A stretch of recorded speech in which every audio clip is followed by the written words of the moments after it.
an awesome event. Let's talk about what's happened this week. Is anybody, before we get started, Amanda, let's find out, has anybody got anything phenomenal to report, anything that happened that would pay it forward to the rest of the team very quickly?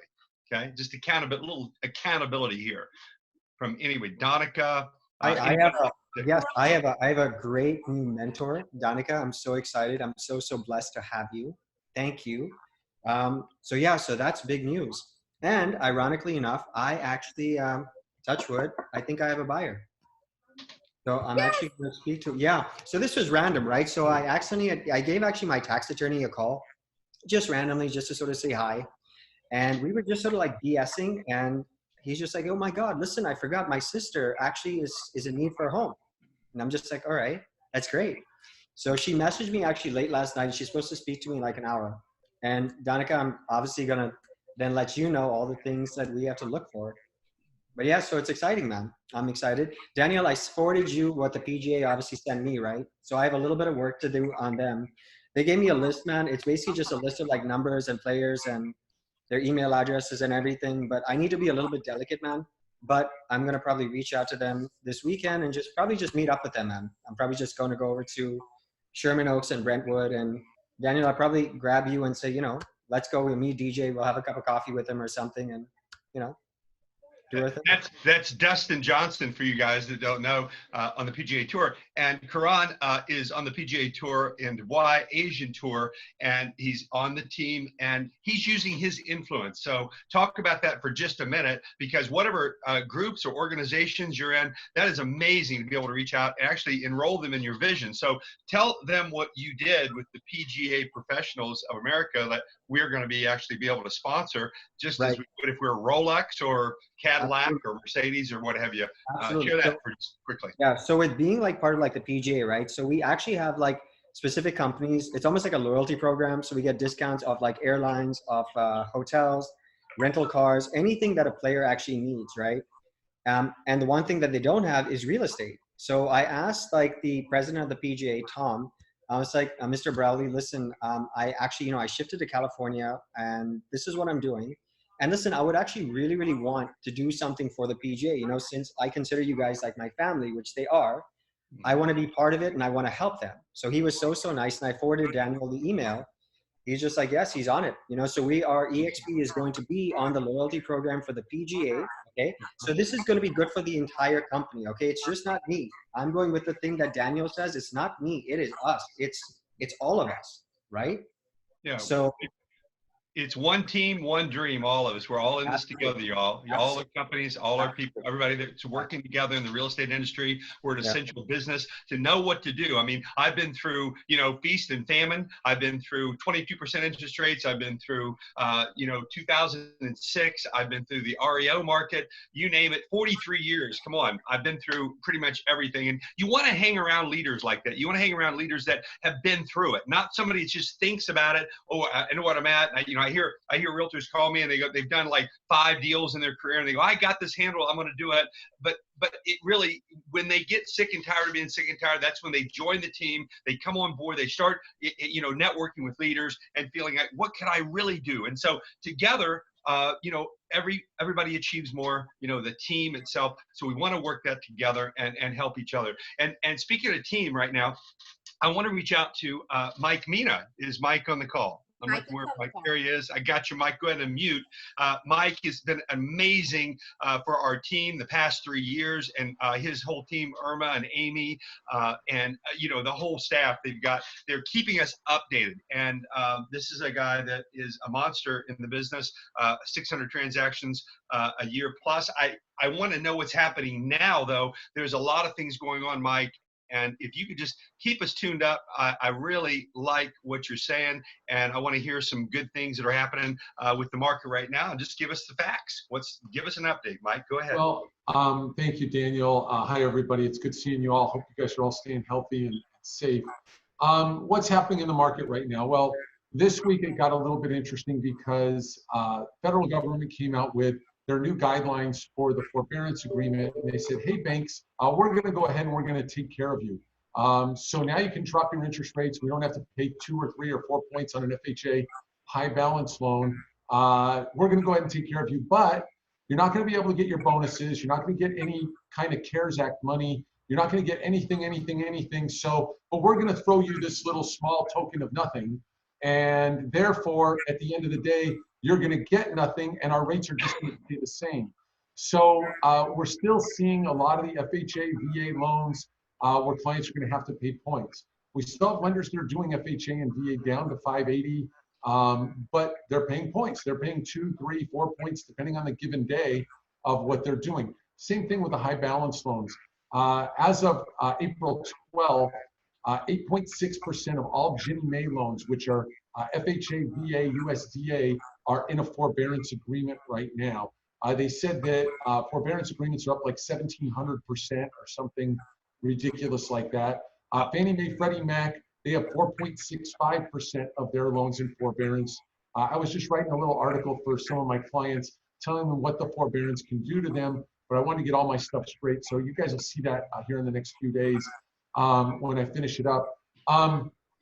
Non-QM loans, the stated bank statement loans, stated income, we're now up to 30% down on bank statement loans, 35% down on stated income loans. So aside from that, you know, things are looking pretty good. We're getting loans closed. I can tell you that banks are slower to buy things off the lines too. So we have about $85 million in credit lines, and we have been pretty much jammed right to the back end of our credit lines over the last few months. And that's because the banks are slow in buying. They're making little tiny mistakes, so they can't buy these loans quickly. So it is holding up a lot of the refi closures and sometimes purchases on certain days, depending on where that is. The good news is we're still getting the appraisal waivers. We're still getting exterior appraisal only on FHA, VA, that kind of stuff. Desktop appraisals on Fannie Mae, Freddie Mac, if we don't get an appraisal waiver or a drive-by appraisal. Interest rates have kind of come down a little bit this week. So we're seeing 3.25, 3.375 on a 30-year with no points on loans under 350. I was talking to a client this morning. If he wanted to do it was a jumbo purchase to like $765,000. We were looking at a rate of like 3.39% with 1.5 points. So it wasn't terrible at what we're looking at. These rates, keep in mind that we have had 9 months in the last 60 years where interest rates were at 3.5% or below for the month on average. So rates are really good right now, and that will spur the economy. So I did my little blog. I don't know if you guys see my blog, but I did my blog this morning, and I looked at, you know, just say a $520,000 entry-level house, and a client putting $16,000 down, which is just 3% down on a conventional loan with good credit. What is he going to see over the next 5 years, say, if the market just increases by 3% per year? And at the end of the day, at the end of 5 years, you'd have $165,000 of equity between the $10,000 plus that he'd pay down every month and the 3% appreciation, which is $15,000, $16,000 a year. So why would he rent? Well, because he thinks he's saving money, or what is the reason? And there is no good reason to rent. It's all about buying, and investment properties are the same way. So even though the market's a little wonky right now and we're not really sure what's going to happen, people are still buying. We had 6 escrows open on Monday. We had 4 escrows open on Tuesday. Every single day, we're getting pre-approval letters out and we're getting offers accepted. So I don't think that that's a problem. Inventory is still tight, so we're not seeing the same issues we're seeing the same issues we saw earlier in the year because we have a limited pool of people that are looking to buy, but those same limited people are listing and selling their property. Certain amount of people just aren't going to go look, but that same certain amount are not going to sell. So we still have this pressure, upward pressure for prices to continue to rise. And we are seeing some deals out there a little bit, but there's nothing super fantastic on the interest rate side, on the buying side. And then I want to talk a little about foreclosures because I've done this a few times this week. And I think it's important that people know, is there going to be this crazy, wonderful foreclosure market next year? Well, the people who bought with 5% down and they go into a forbearance agreement and they don't make payments for 3 or 4 or 5 months and they lose their job, yeah, they could end up as a short sale or a foreclosure. So, you know, get your ability to do those short sales and those foreclosures ready to go just in case that happens. But is that a big portion of the market? Because a lot of my clients are moving up, or they're moving sideways, or they're moving down, or they've already built equity in their property. How is someone who bought a house in 2011, who paid 270 and that house is worth 630 today, going to go into foreclosure? They'd have to be pretty dumb. Okay, so they're not going into foreclosure. So really what we're playing with is that 2019, 2020, 5% down people, which is probably 15 to 20% of that market, which in my area where I live, we do 300 sales a month on average. So say that 60 people a month, there might be 1,000 foreclosures in the whole community out of 250,000 places, people in the area. That's not a big percentage. I don't know what the homeownership rate is here, but I think it's closer to 60, 65%. It's not a big percentage of those people. So if your clients are saying, well, I know there's going to be a great deal down the road, I don't know that they're right. I don't know that there's going to be that great deal. And if there is, they better be contacted with the right agents that are going to know what's going on there. And you need to portray yourself or be that person who knows what is going to be happening in the market as we go forward. So, you know, my thing is this market still going to be pretty strong once everybody gets out of there? I don't think a lot of the waiters and waitresses that I know are buying houses or homeowners. I don't think that a lot of the guys that were working at the car wash are homeowners. I did hear, this was interesting, that a spa went back to work back in Atlanta, and everybody was upset they didn't want to go back to work because they were making $4,000 a month unemployed, and they don't want to go back to their job. Do you think those people are homeowners? I don't think so. So what are we looking at here? We're looking at people that aren't making a lot of money, that are losing their jobs in the most part. There's some, I mean, we have a big company up the street here, and they were taking 25% pay cuts, but every time I do a loan for them, the guys are making $250,000 to $350,000 a year. So a 25% pay cut, I've got a client in escrow right now, and he took that and he doesn't care. He's like, hey, we're going to get back, but we got to get the world back. And we lost 25% of our business over the last few months because of what they do, but they're going to get it back. A lot of the other companies are still just rolling with what they roll with. So I don't really think that this market is going to be a problem. I think going forward, we're going to be in great shape. And, you know, it's just another one of those wacky times, but it might just be a blip on the screen. And that's what we're all hoping. And we hope we all stay safe. So if there's any questions, I'll take those. Otherwise, I'll let you guys get back to the fun show. All right. Thanks, Mike. I appreciate it. Mike, put your, under the chats, put your phone number over there and contact information so we can get a hold of you for any specific needs. I won't take that time right now, but if there's any specific needs that you need with Mike on financing. Also, remember we introduced Tamari Story Harding last week from the LA Dodgers for credit repair to help you guys get your clients approved so you can sell them a home. And I'm going to talk more about the procedures and so forth in a little bit, but just make sure you have the team in place here, and Mike is one of them. So thank you, Mike, for coming on today. Appreciate all the good updates, and thank you, and we'll see you next week for sure. You got it. Thanks so much. All right, brother. All right. Well, I'm going to ask Rob Rouse to open up his mic right now, if you wouldn't mind, Rob.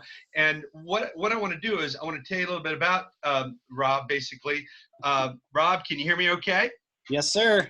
All right, buddy. Well, thank you so much for being on the call. Let me tell you a little bit about Rob Ross. Rob Ross is one of my students and now friends for years. Rob has been in the business about 14 years. Over the past 48 months, he's done over 130 transactions. He runs a team of agents out of Brea and Fullerton with Keller Williams, about 150 agents or so. He's married with 6 children, so that's a pretty good daggone why to make your business go. And I said, Rob, what can we really talk about? Because my agents that I talk to all over the country, the top agents from Vincent O'Curie to Mike Bjorkman, all these guys, what are you doing different? And you know what? They're really capitalizing on the market, and I'm seeing them going out and they're striving. They're not just going through a process here, but they're really making this market a winner. So I asked him to come on and talk about shift happens. Let's not let a good crisis go to waste.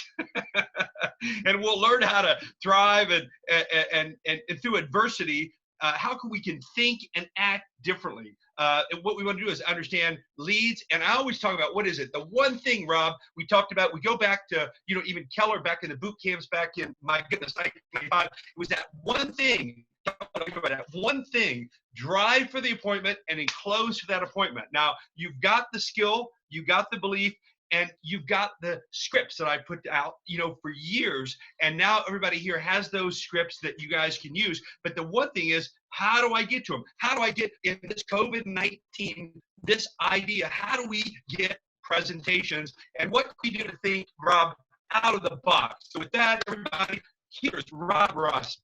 Go ahead, Rob. Gotcha. Good afternoon, everyone. How you doing? Could y'all hear me okay? Perfect. Okay, great. Well, obviously, number one, Daniel Pendley, is getting appointments. I mean, you got nothing without appointments. So, right, 4 appointments a week, 16 a month.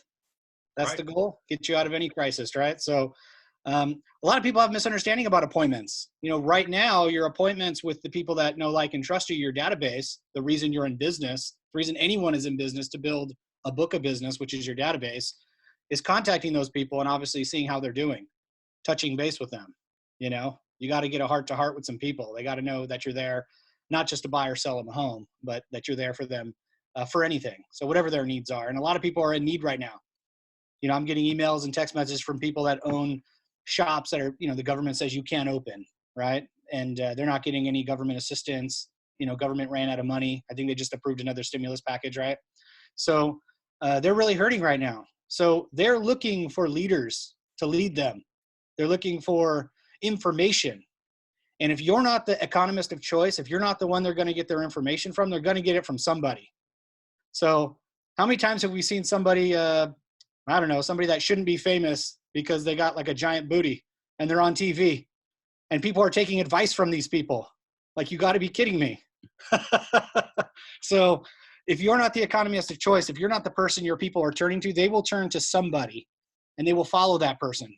So you got to step up and be a leader. And one of the ways to do that is communication. So you're going to have to, over communicate is not a bad thing right now.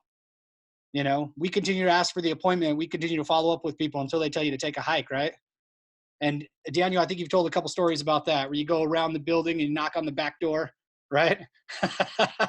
That's they shut you down. You walk out and say, "Excuse me, I want to reintroduce myself back here. I have a quick question."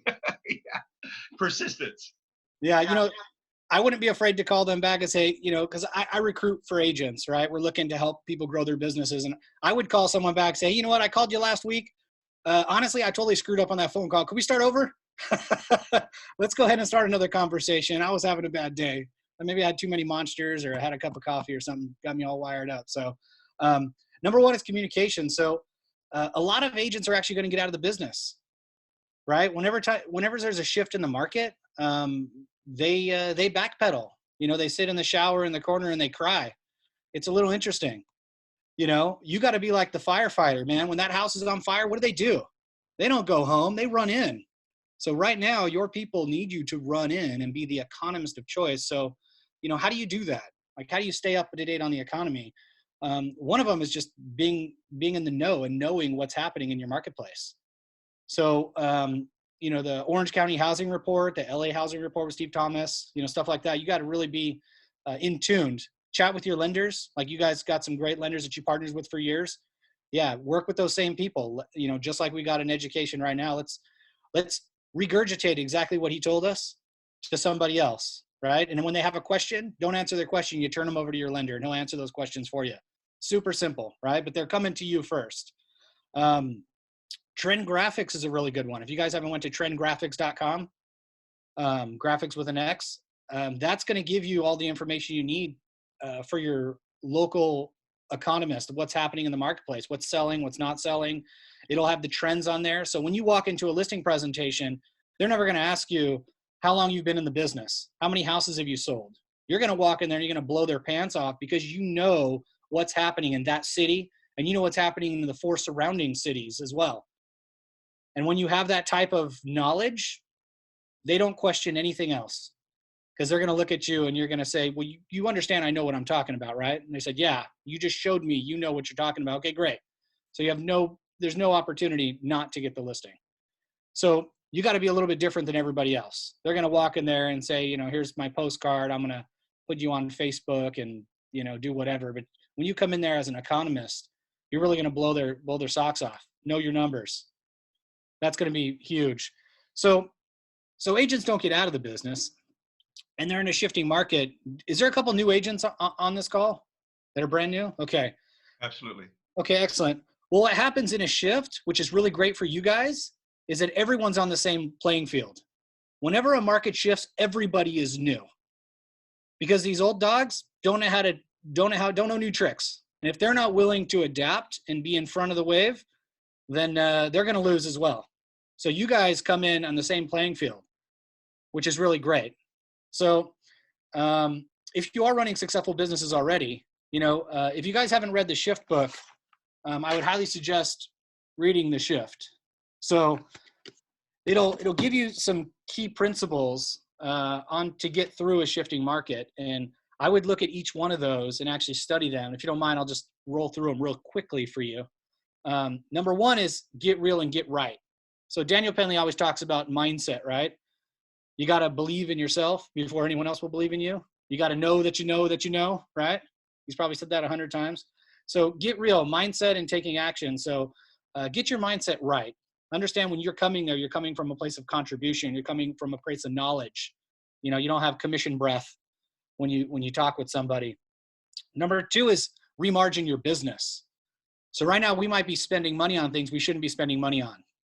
If you're not getting a 4-to-1 return on your money, then you're having a problem. A minimum of 3-to-1 return on a dollar.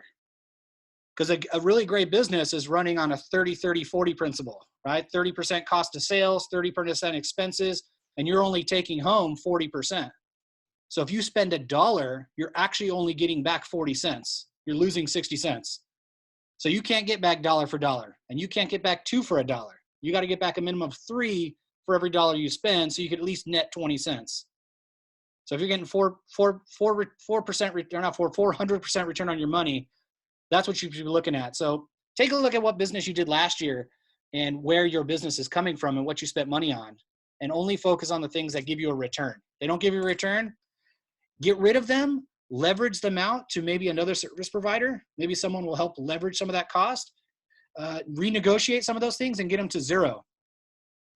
Some of the things that I've done is, you know, for remargining my business, I'll go ahead and call the bank and cancel my debit card, and they'll send me a new one. And every single person I had on an auto debit isn't getting paid. Who are they going to call?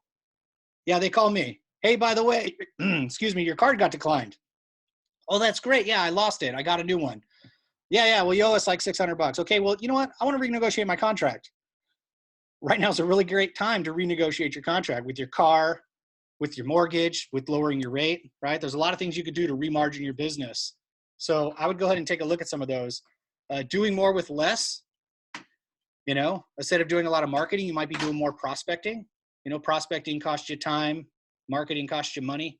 So I would remargin some of those things and do more with less, and doing more lead generation face-to-face or via Zoom or phone calls, right?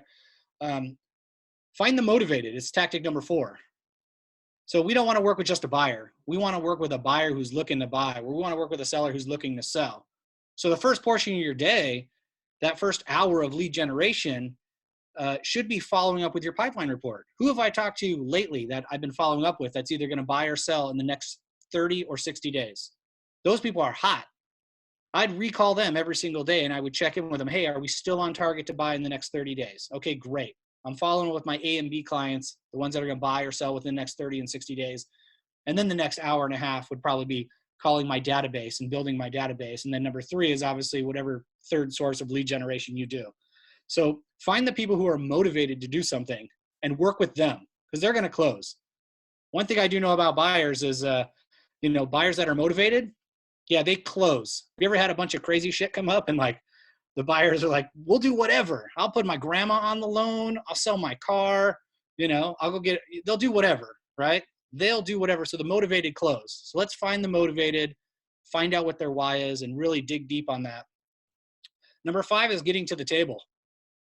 Lead conversion. And that's where the box of script cards really comes into place.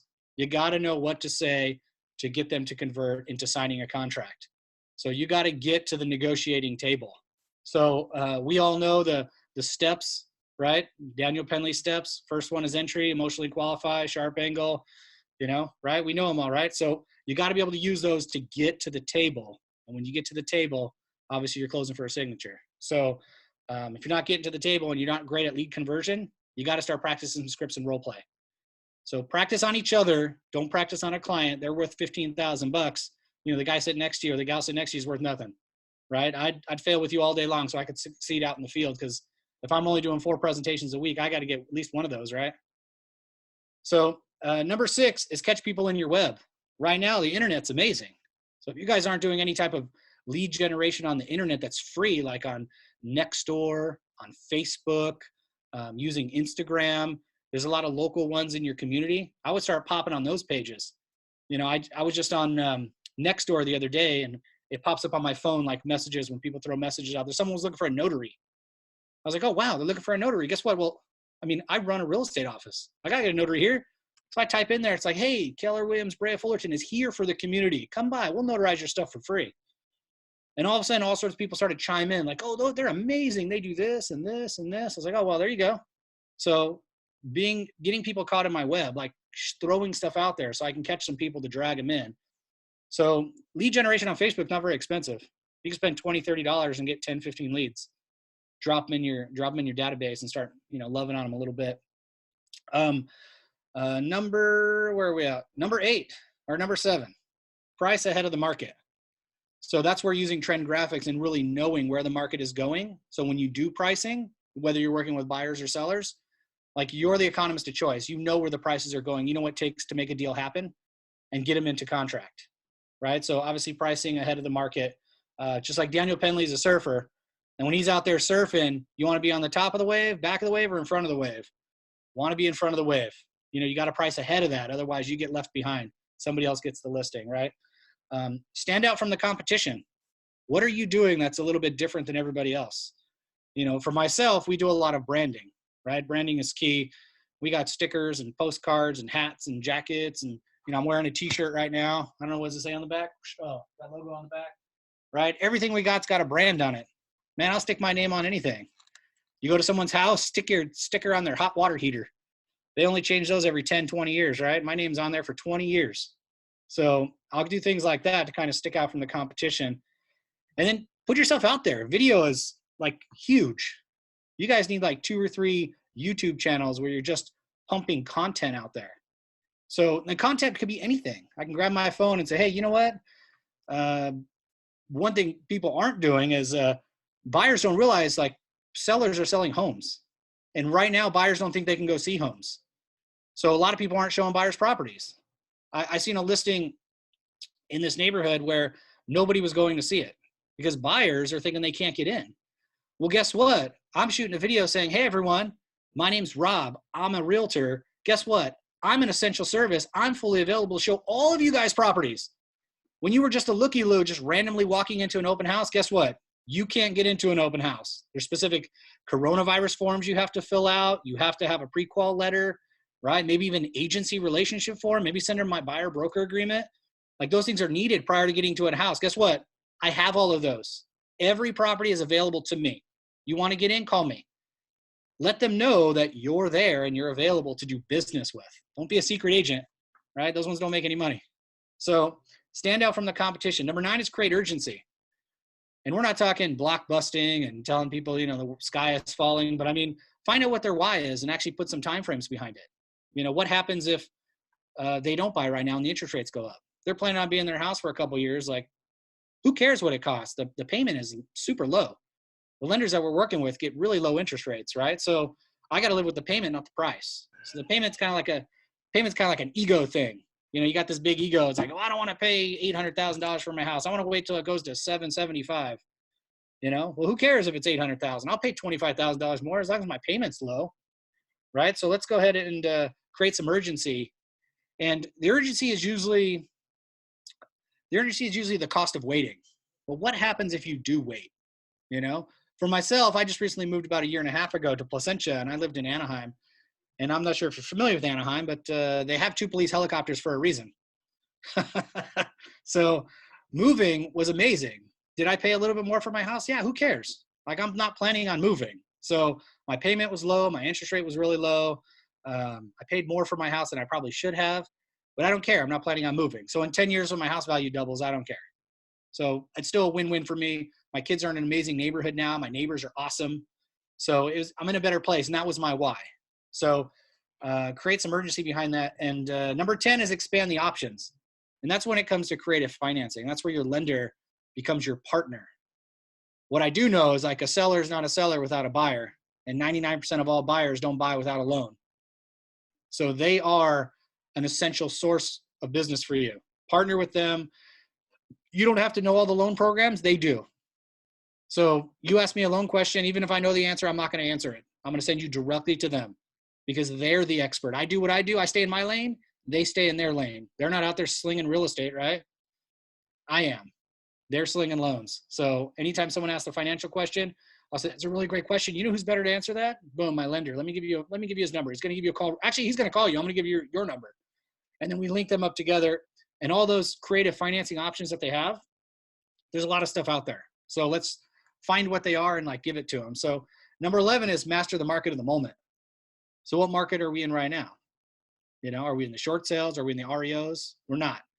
We're still in a traditional market. I mean, it's still hot. I mean, out here in Orange County, houses are selling 99 to 100% to list price. There's less than 30 days worth of inventory.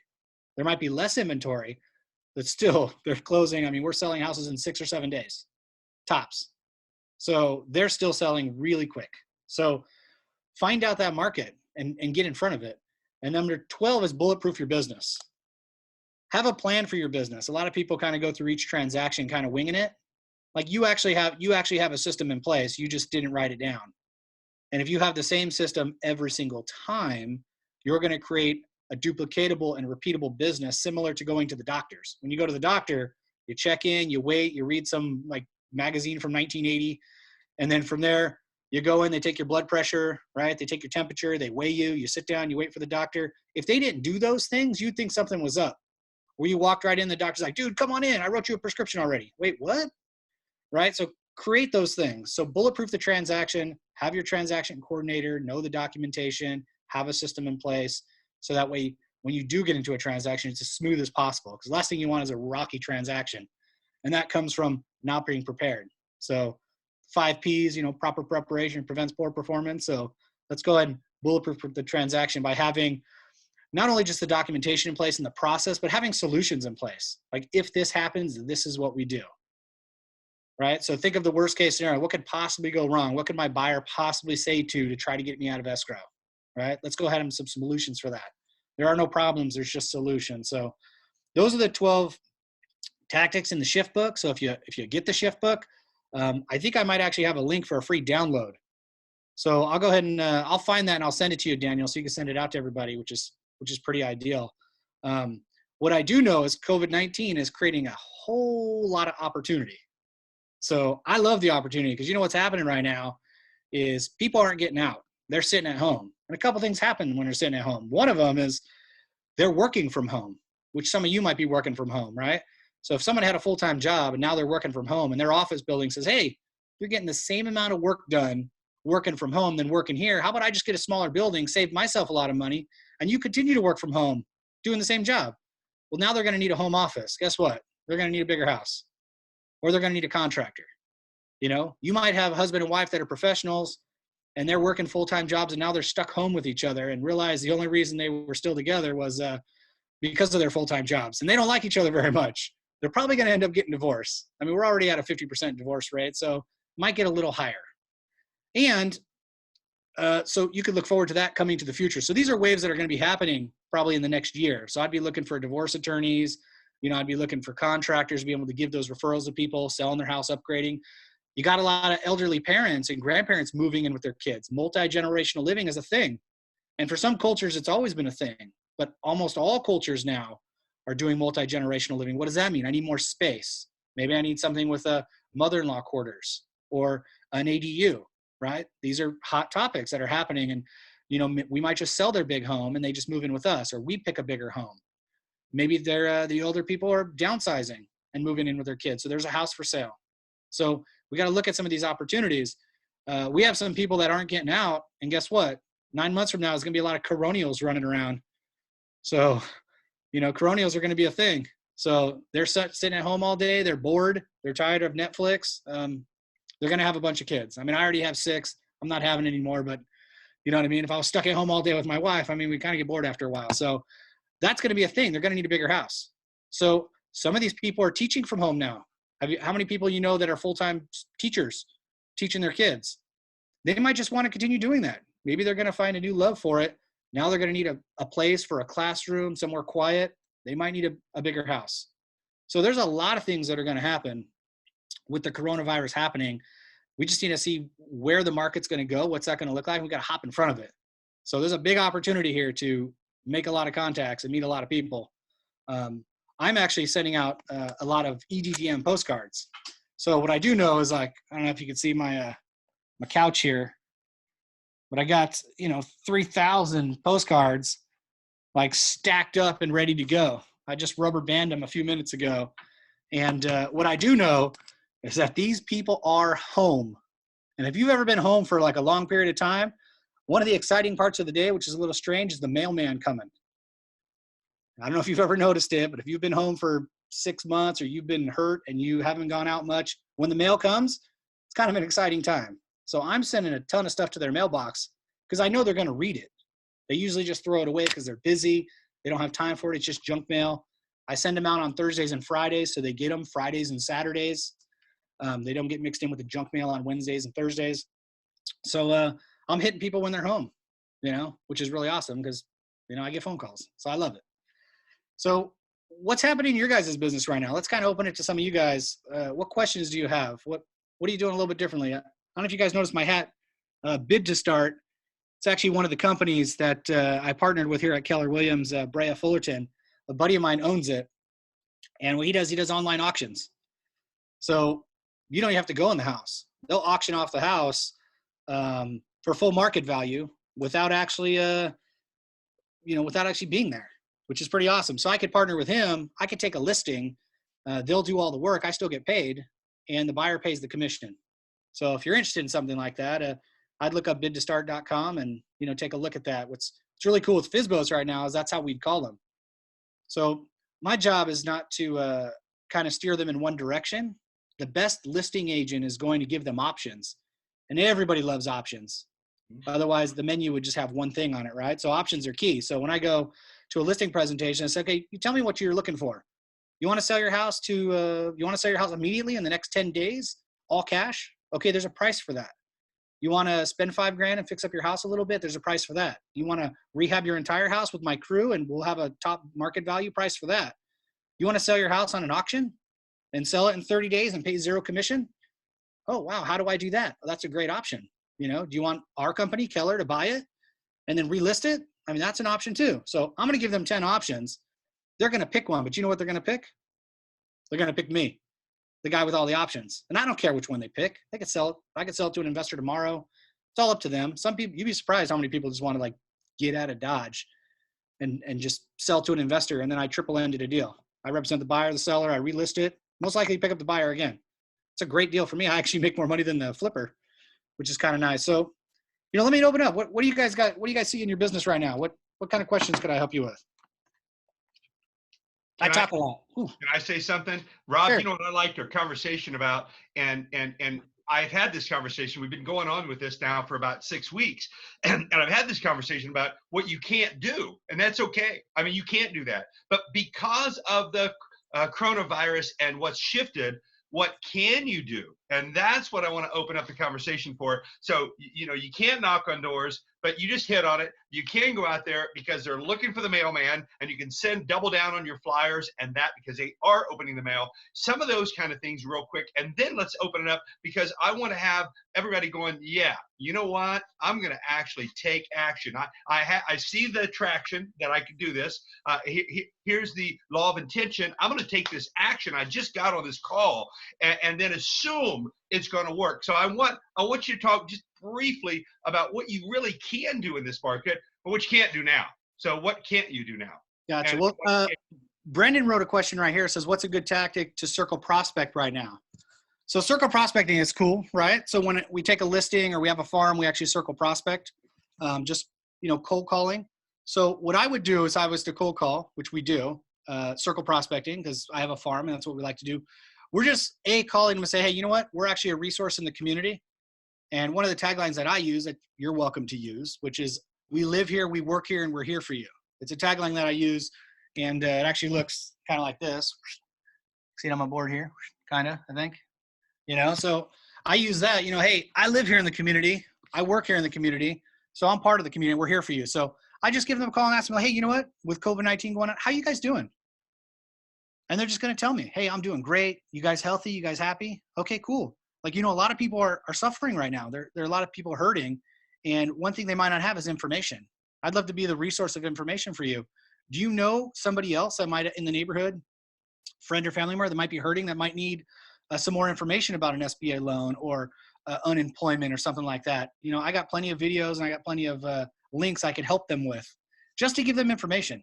And guess what? I don't have all the answers. I didn't research any of that stuff because I don't qualify for any of it. So, but a lot of people do. So we have a lot of information to give them. So we're coming from a place of contribution. I actually don't even ask them about buying or selling real estate. I say, do you mind, what's the best email address I could send you this information to? I just want to give you information on hand so you could pass it on to somebody else, right? And then I'll go ahead and get their email address and send it to them. But guess what? It's circle prospecting, so I already know their name. I know their address. I just called them, so I have their phone number. So now I got their email address. I got a full contact. All I need is their wife's name, their dog's name, and their birth date, and their anniversary. I'm good to go. I'll put them in my database and drip on them for life. So I just come from a place of contribution, and they'll remember that. So the next time I call, say, hey, how you doing? It's Rob. I called you last month. How you doing? 30 days ago, you said you were doing great. Has anything changed? Have you been back to work? Like, how's the family doing? What's your interest rate look like? Maybe we could refinance your house and, get you a lower interest rate, save you some cash. Maybe skip a payment or two. I mean, that would really help right now. Skipping maybe 2 payments. I'm sure your lender can figure a way out to skip 2 payments. Yeah, no problem. So if I could help you with that, I mean, is that something you might be interested in? Possibly. Let's take a look at it. What else can I help you with? Right now, I know that you guys are probably using your house a lot more than you ever have, right? The kids are usually at school. You're usually using the toilet at the office. And now you're, using the toilet at home a lot more. Is the AC working good? Can I refer a list of maybe some of my people to you just in case you need something? Yeah, sure. Where can I email that to? Can I text it to you? Right. So I'm just getting in contact with them coming from contribution. So when I do call them back and talk about real estate, they'll remember the first time. I always think about when I go to a restaurant. If you ever went to a restaurant and there's 2 sets of doors and they're about 20 feet apart from each other, and if you go in there, you're going with your wife or your significant other or by yourself, and you open the door for somebody and they walk in, the very next door, you look, they're holding the door open for you. So if I come and I hold that door open first and I'm calling my SOI or I'm calling circle prospecting, I'm holding that door open. Hey, what can I do for you? Not like what you could do for me. So usually we always ask people for referrals from them. A lot of times we don't think they need referrals from us. Like who in my world that I know that I can give to you that can help you out? Usually it's the other way around. It's like, who do you know that's going to buy, sell, or invest in real estate, right? So we don't want to ask them about that. We want to come from contribution first. I have a lot of people in my world. I'm a realtor. I know everybody, right? So who in my world can I pair you with to help you in your world? And they'll think about that. When I call them back, we'll ask them again. And then we'll ask them about real estate the second time. But that's what I would do for circle prospecting. What else? What else can you do that you couldn't do before that is going to give us a capitalization on this market? In other words, you can't knock on doors, so you do the flyers. Rob, you've always been genius of taking my information, regurgitating it, and branding it to yourself. And what you'll hear in Rob's conversation every time is the system and the language. He always goes back to that. Other than that, is there anything I can do to help you? If a friend or family member are going to buy a piece of real estate, he's thinking in terms of the scripting along with what can he do. So always going back to the basics, just as he said, just like I heard you mention, FSBOs and expireds as an example right now. Can you reach out to them? Are they hungry right now? What are some of the things we could do with the market in that respect? Well, FSBOs and expireds are hungry. I mean, they wanted to sell their house.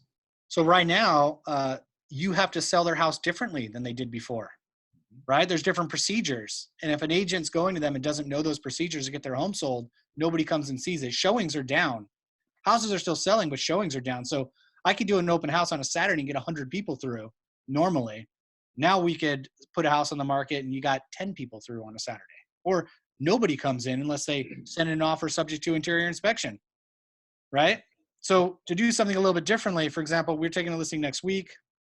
Well, we already took it. We're prepping it, right? So we're going to shoot a couple videos. So right now people are shooting a lot of drone shots and they're doing a lot of, Matterport, stuff like that. Well, we want to do a little bit more. So I'm going to take the husband through the house and he's going to give a tour of the house. He's going to tell me all the cool stuff about the house. Like, hey, I did this, guy things. Yeah, I did this. Here's my garage. I did this, I did this. Then we're going to take the wife through the house and she's going to do a virtual tour. And she's going to tell us all the lovely things about the house. Like, here's where the kids play. Here's where they do their homework. This is what I love about the neighborhood. This is why we bought here.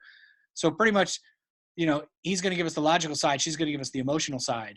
And then we're going to advertise those as well. So depending on who's looking at the house, the guy, we're going to watch all the videos. So we're going to take actually more videos of the house. And I'm actually allowing any agent to come to one of my listings and, obviously if it's vacant, to come on in and shoot a tour of themselves. So I need to get, obviously to sell your house once, I have to sell it twice, right, Daniel? First, I have to sell it to the agents who have the buyers, and then I have to sell it to the client, right? So I need to sell it to the agents. So how do I get more agents in my property? I allow them to market and advertise the property. So I got 120 agents here. I tell all my agents that, hey, look, I'm having $1 million listing down the street. How many of you want to go there and bring your phones and shoot a virtual tour and advertise it on Facebook? I just got 120 people to start advertising my listing for free. That cost me anything. And guess what? Someone's going to buy that bad boy, and most likely it's going to be a double-end deal with something from my office. So sweet. I just, I doubled it up. Sold the listing and sold it in-house, which is pretty sweet. So there's a lot of great things that you could do. You just got to think a little bit differently about it. I still put out open house signs. And you think that's crazy, but I mean, I made little riders that go on top of the signs that say virtual open house. Because I still want the brand recognition. So I'll put signs everywhere, drive cars to the house. They can't come in and see it. But then my sign outside will say, hey, go to this website, this website, this website, this website, check out the virtual tours. And they actually go to the front of the property, watch the tour from their phone while they're sitting in front of the house. So perfect. I could have my lender sign out there. Hey, special financing call here. You can create a landing page for having all the virtual tours on. Super cheap. Buy it from GoDaddy, right? Throw the 4 or 5 videos on there. Throw a little link on there. It says, hey, if you want to make an offer, click here. And that click here is an information page: name, phone number, email address, how much you're going to put down, right? What are you willing to offer? Or if you don't know, hey, just click on here. I'll call you. And then all of a sudden they'll submit kind of what they would want to pay for the house. Well, guess what? I just got a lead of someone who wants to buy a house. Perfect. I'll take it. Take it all day, twice on Sunday. So doing things a little bit differently. I haven't seen one open house sign out anywhere. So I was like, sweet, I'll be the first one. 100 open house signs out there. Bam. Might get a fine from the city, but ooh, it will be worth it. I like, with all the masters and the members online here, the reality is let's say you do something like that. You go to a vacant house and you actually take videos, then you actually post it like Rob's talking about. Not only is it benefiting the person who has the listing, like Rob or whoever has that listing, it's also benefiting you because now you're actually showing a house. Maybe you have no listings now and you're trying to drive traffic to you. It's an excellent way to get buyers to call you and get the buyer on contract as well, which I've always preached. So that is genius, Rob. I love that idea. You're just giving us a lot of meat and potatoes today, and I really appreciate that, because when it comes from me, okay, it's great, but when it comes from my student, it's amazing because it's transmuted into what's happening now and actually using it. Because, my dad always said, you'll never be no greater than you make somebody else. Rob, you are great. What you're doing right now with all the information, the multimedia presentations, the scripting, you're just thinking out of the box. And you know what? I think that's what we all need to do. We need to think out of the box. What can we do? Quit thinking about, well, I can't knock on doors anymore. Well, I can't show properties anymore. Well, yeah, you can. You just have to get educated like Rob and actually start doing the things that a top producer would be doing like Rob. And like I said, there are agents out there I just talked to today that has done a deal a day for the last 15 days in this market. So don't tell me it isn't out there. You have to think differently. So Rob, any other out of the box ideas? I mean, you come up with a lot of great things, and I want to make sure we get all those pearls of wisdom that you shared with me that you're doing right now that others aren't. So you got to do what others won't so you can have what others don't. Give us another one. What else are you doing? Well, you could do virtual homebuyer seminars. Mm-hmm. Usually we're driving them into the office or something to sit down. We could do them via Zoom. So I'm sure your lender already has a buyer's seminar presentation, right? We're just doing it via Zoom. So you could advertise the same thing. Hey, you know, a lot of memes are going around. You can see if you can find a spouse online, you can buy a house online. You've probably seen those, right? So spouse online, you gotta find a. I like that one. If you can find a spouse online, you can find a house online. I like that. That's great. exactly, you could do virtual home buying seminars, you know, with your lender. Just kind of, you know, have them present. They're going to do the presentation, go through, you know, what the process of home buying is, or the benefits of home ownership is even better. You know, why buy? And then from there, the lender's already online. Let's get them pre-qualified. So, you know, you could do a couple of those instead of driving them to the office, because I love them coming to the office, because if they came to the office, you got them, right? They drove to you. Yeah, and we always say that. You want to sign the contract. Your buyer comes to the office, you got them. They're yours. So right now, my office isn't open for, well, it's open. It's just not open for all these outside people to come in. So we would do them online. And then obviously we get their information. The lender would capture them and boom, you know, do their pre-qualification, then spit them back out. So we could do that. Showing properties. So if your buyers can't see properties, you go see the property, right? Especially if they're vacant. Walk through the property. Same thing with the virtual open house. You have a sign outside that says, hey, FaceTime me. I'm inside. You can't come inside, but I can. So I'm already inside. FaceTime me. I'll walk you through the house. Now I got their phone number. I'm having a personal conversation with them. I'm showing them a property. Hey, I have access to all other properties. What other properties would you like to see? You know, same thing when they call. It's the same script that you use when they call, right? You know, get their information and then offer them something else. So is somebody else on the call doing something that's extraordinary as well? Donica has been doing a lot of videos. She's almost at over $6 million in production this year. And she's very congruent as a student as you are, Rob. And Donica, you'll see every day is out there doing the videos, reaching out to people and using, and I want to use something you said one time that I talk about, you know, the different marketing arms. And one time you talked about 5 spokes, you know, and I go, yeah, I mean, if you're doing your prospecting, like, you know, daily, you know, we talk about how could you break up your day? You know, I know you're off, you can stay in bed till 10 o'clock, but if you put your day together, you have 1 hour of skill set, you know, you maybe have 2 hours of prospecting per day, and then you put aside like 2 hours that I want to show properties, or I want to reach out to actually make presentations as well. And then very important, have 1 hour follow-up. Well, that's basically a 6-hour business day at home, at least 5 days a week. And the rest of the time, you know, you're with your family, building your relationships and what have you. But that's a really good thing to talk about, Rob, is what are you doing? How do you keep yourself organized and, you know, on a daily basis with, you know, all the kids, family, you know, and in a way, it's almost isn't it a blessing that it's almost sent to us that people are forced to have to, you know, do business in a way that it's more laser, where you have to go in, like, you have to see the property but in order to see the property, you got to be pre-approved by the lender, sign the buyer broker agreement, and I have to qualify you. You just can't walk in.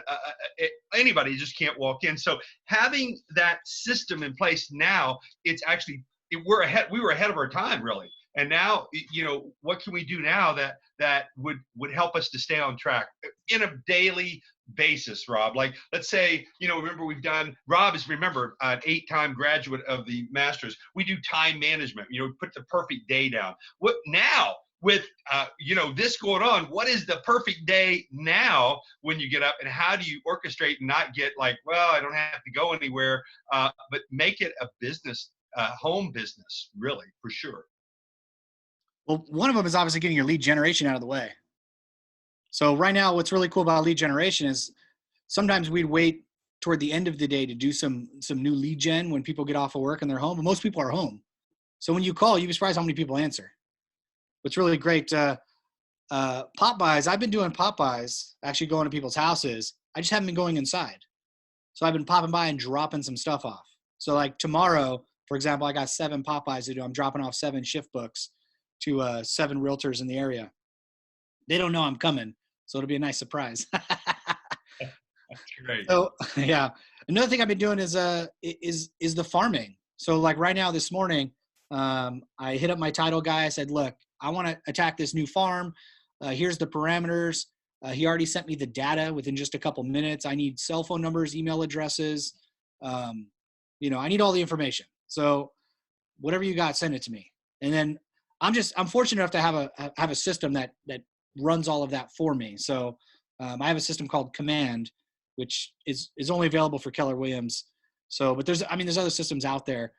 This particular one just happens to integrate everything for me. So I'm able to upload, up to 3,000 at a time, data into my database already pre-tagged. I can put them on drip campaigns where it sends them text messages, phone calls, emails, market snap updates. It does it automatically, which is pretty sweet. So I'm able to pick a new farm and just start attacking it right away, which is kind of cool. But getting the data is key, and your title reps have the access to all that data. And if you're marketing, I would co-market with your lender, because right now you can get the data for people that have high interest rates, in your farm. So pick an area around your house, like, hey, this is my farm area. I want to get the data to all the people that have a high interest rate, anything above, say, 5%, or whatever number you want, and then just give them a call. Hey, I know times are tough right now. The reason I'm calling you is that, I noticed that the information I have is that you got an interest rate, somewhere above 5% or 4.5% or something. I know times are tough. So I'm just reaching out to people as a community service. I'm not even a lender. I'm a real estate professional in your area. I just wanted to reach out to you and say, hey, look, if you were ever thinking about possibly refinancing to drop your rate down and maybe save you some cash, skip a couple payments, I'd love to pair you with one of my lending partners that could really help you do that as a service, and the next time you're thinking about possibly buying or selling, I want you to think about like, hey, that guy Rob gave me a call and really helped me save a couple monies when time was tough. He was thinking about me. So would that be okay? And usually they say yeah, or they say get lost. One of the two. Either one is fine. I'm having a human conversation with somebody, so it's cool. I always say, but don't be afraid to ask. I mean, what does no mean to your kids, everybody? It's simply you need more information to make a decision. And so you got to be that kind of a agent who is not afraid to ask. And, if you ask, as I said, every day, just like, Rob and I met Rob years and years ago. And when I did, one of the things that attracted us together was we're both spiritual beings. And we talked about God's will and about asking and the basic spiritual principles. And Rob, you follow those to a T, which is really amazing because that is where it is. It's coming from a space where, you're about God's will in your life, how you can serve, be a servant-driven leader. We've talked about that a lot and implemented that in the mindset because you come from that. Like I like what you said, not commission breath, so to speak. You come out there hungry, you got to come at it. I really love real estate and I really want to do things to help people. And when you come from that space, now, what do I do? What's available? Oh, I know. I could go do a video tour of a vacant home, put that out. I could go out and interview the owner and the wife side and the husband side. I can do more flyers. So the key is, and I will never, never, never stop saying this, that the key in real estate is not rocket science. It is drive for that appointment and you close the appointment. So I always say, and Rob and I talked about 4 a week, that is 16 a month, and 48 over the next 4 months. So if you were making the presentations every single week and you go, well, where do I get them? Well, we're telling you where to get them. We're telling you to actually put your social media out there, the open house. Now you can physically put an open house sign out there, call us, and look at the virtual tour. So there's a lot of things you can do to prospect. If you're just spending 2 hours a day prospecting, 2 hours a day prospecting, and then an hour following up, Rob, what would you say would be not a good day, but a great day for you? In other words, you get up in the morning, you've already done some prospecting from the week before, you've got some appointments to do maybe an online presentation for a buyer or a seller, and that is a great day. I mean, any day you get a presentation, you've got an opportunity to actually make a sale.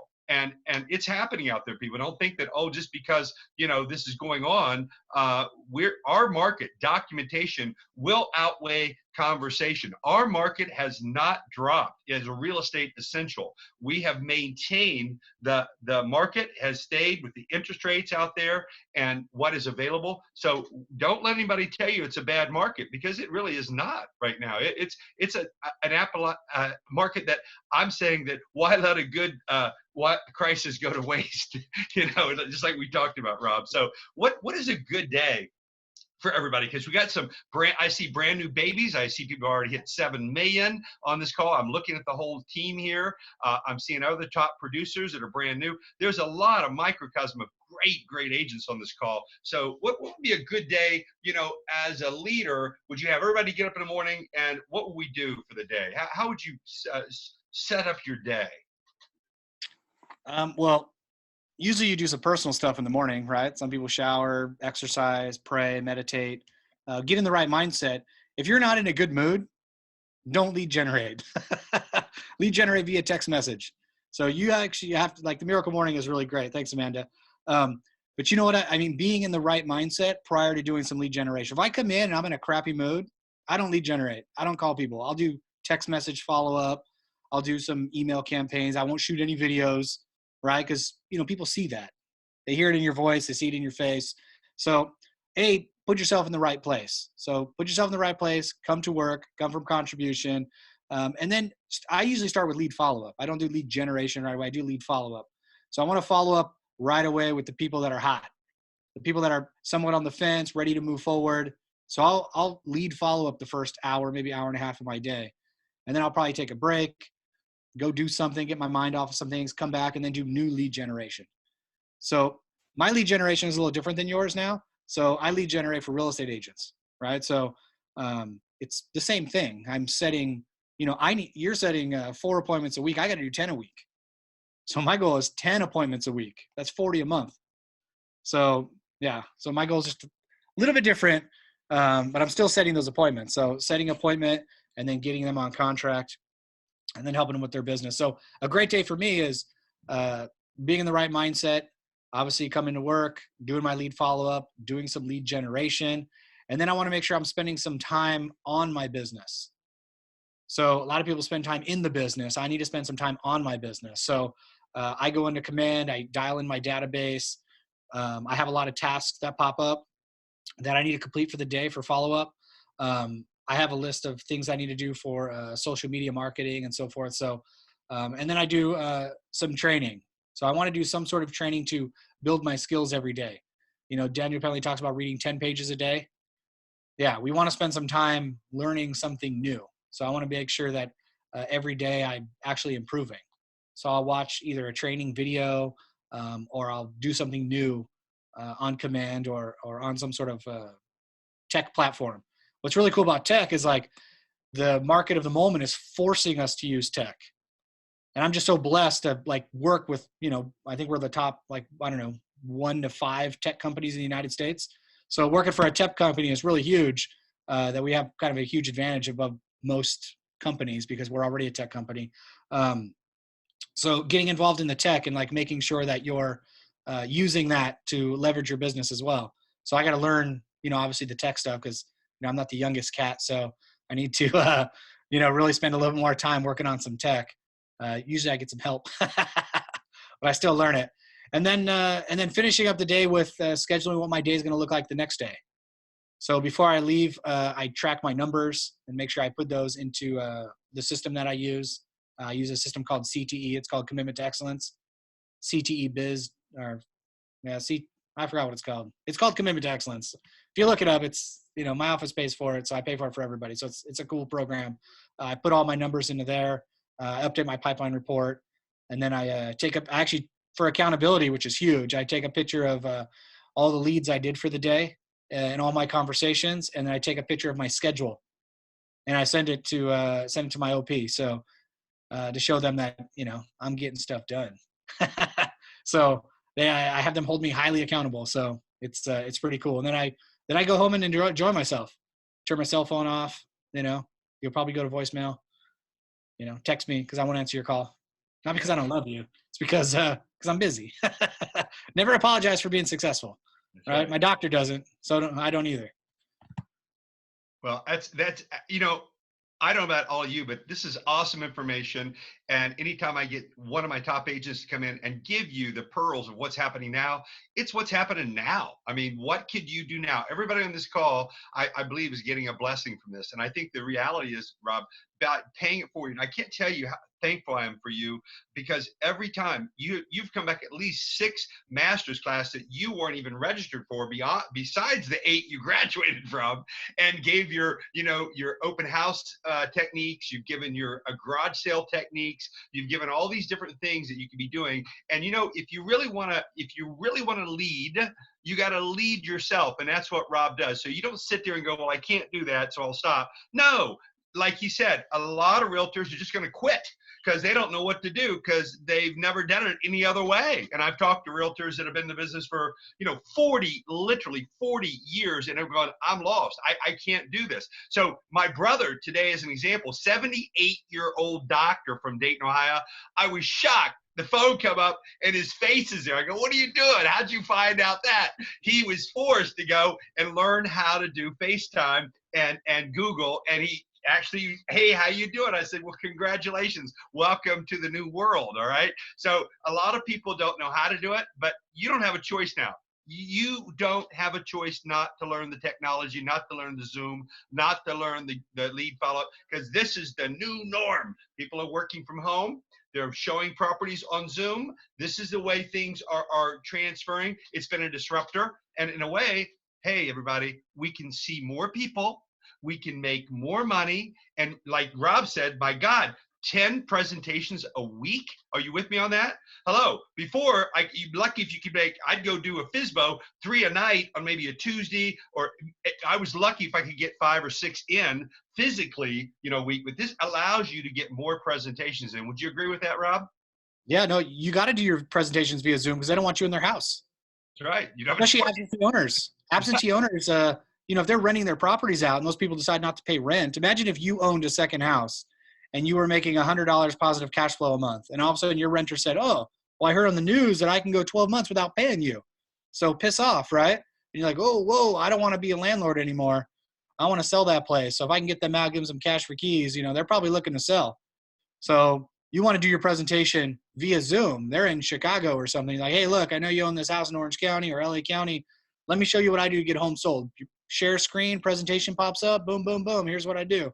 You ready to roll? And then, here, I'll DocuSign you a contract right now. Mm-hmm. I have agents I haven't even met yet. I just DocuSign the documents. They sign them. We get them up and rolling. Technology's all online. And then when this thing passes and they come on into the office, I'll finally get to meet them. Mm-hmm. So same thing with your sellers. You ever sold a house without meeting them? Like, yeah, you can. Yeah, no problem. So things can happen differently. I want to open it up for you guys. He's covered a lot of great information. I think you'll know, and you'll see it parallel from what we've been talking about over the last 6 weeks. So I'd like to open up the mic. If anybody has a specific question that something that would help all of us, what do you have for Rob, Realtor Rob Ross right now? Go ahead and I'm going to open up the mic for anybody who would like to ask a question. If you raise your hand, we'll go ahead and click you on. Go ahead. Anybody have a question? Information, like more? Looking here.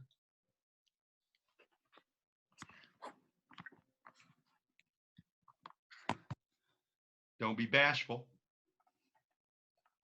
I would say maybe dealing with going in and out of adversity mindset and staying in the abundance mindset in this crisis we're facing.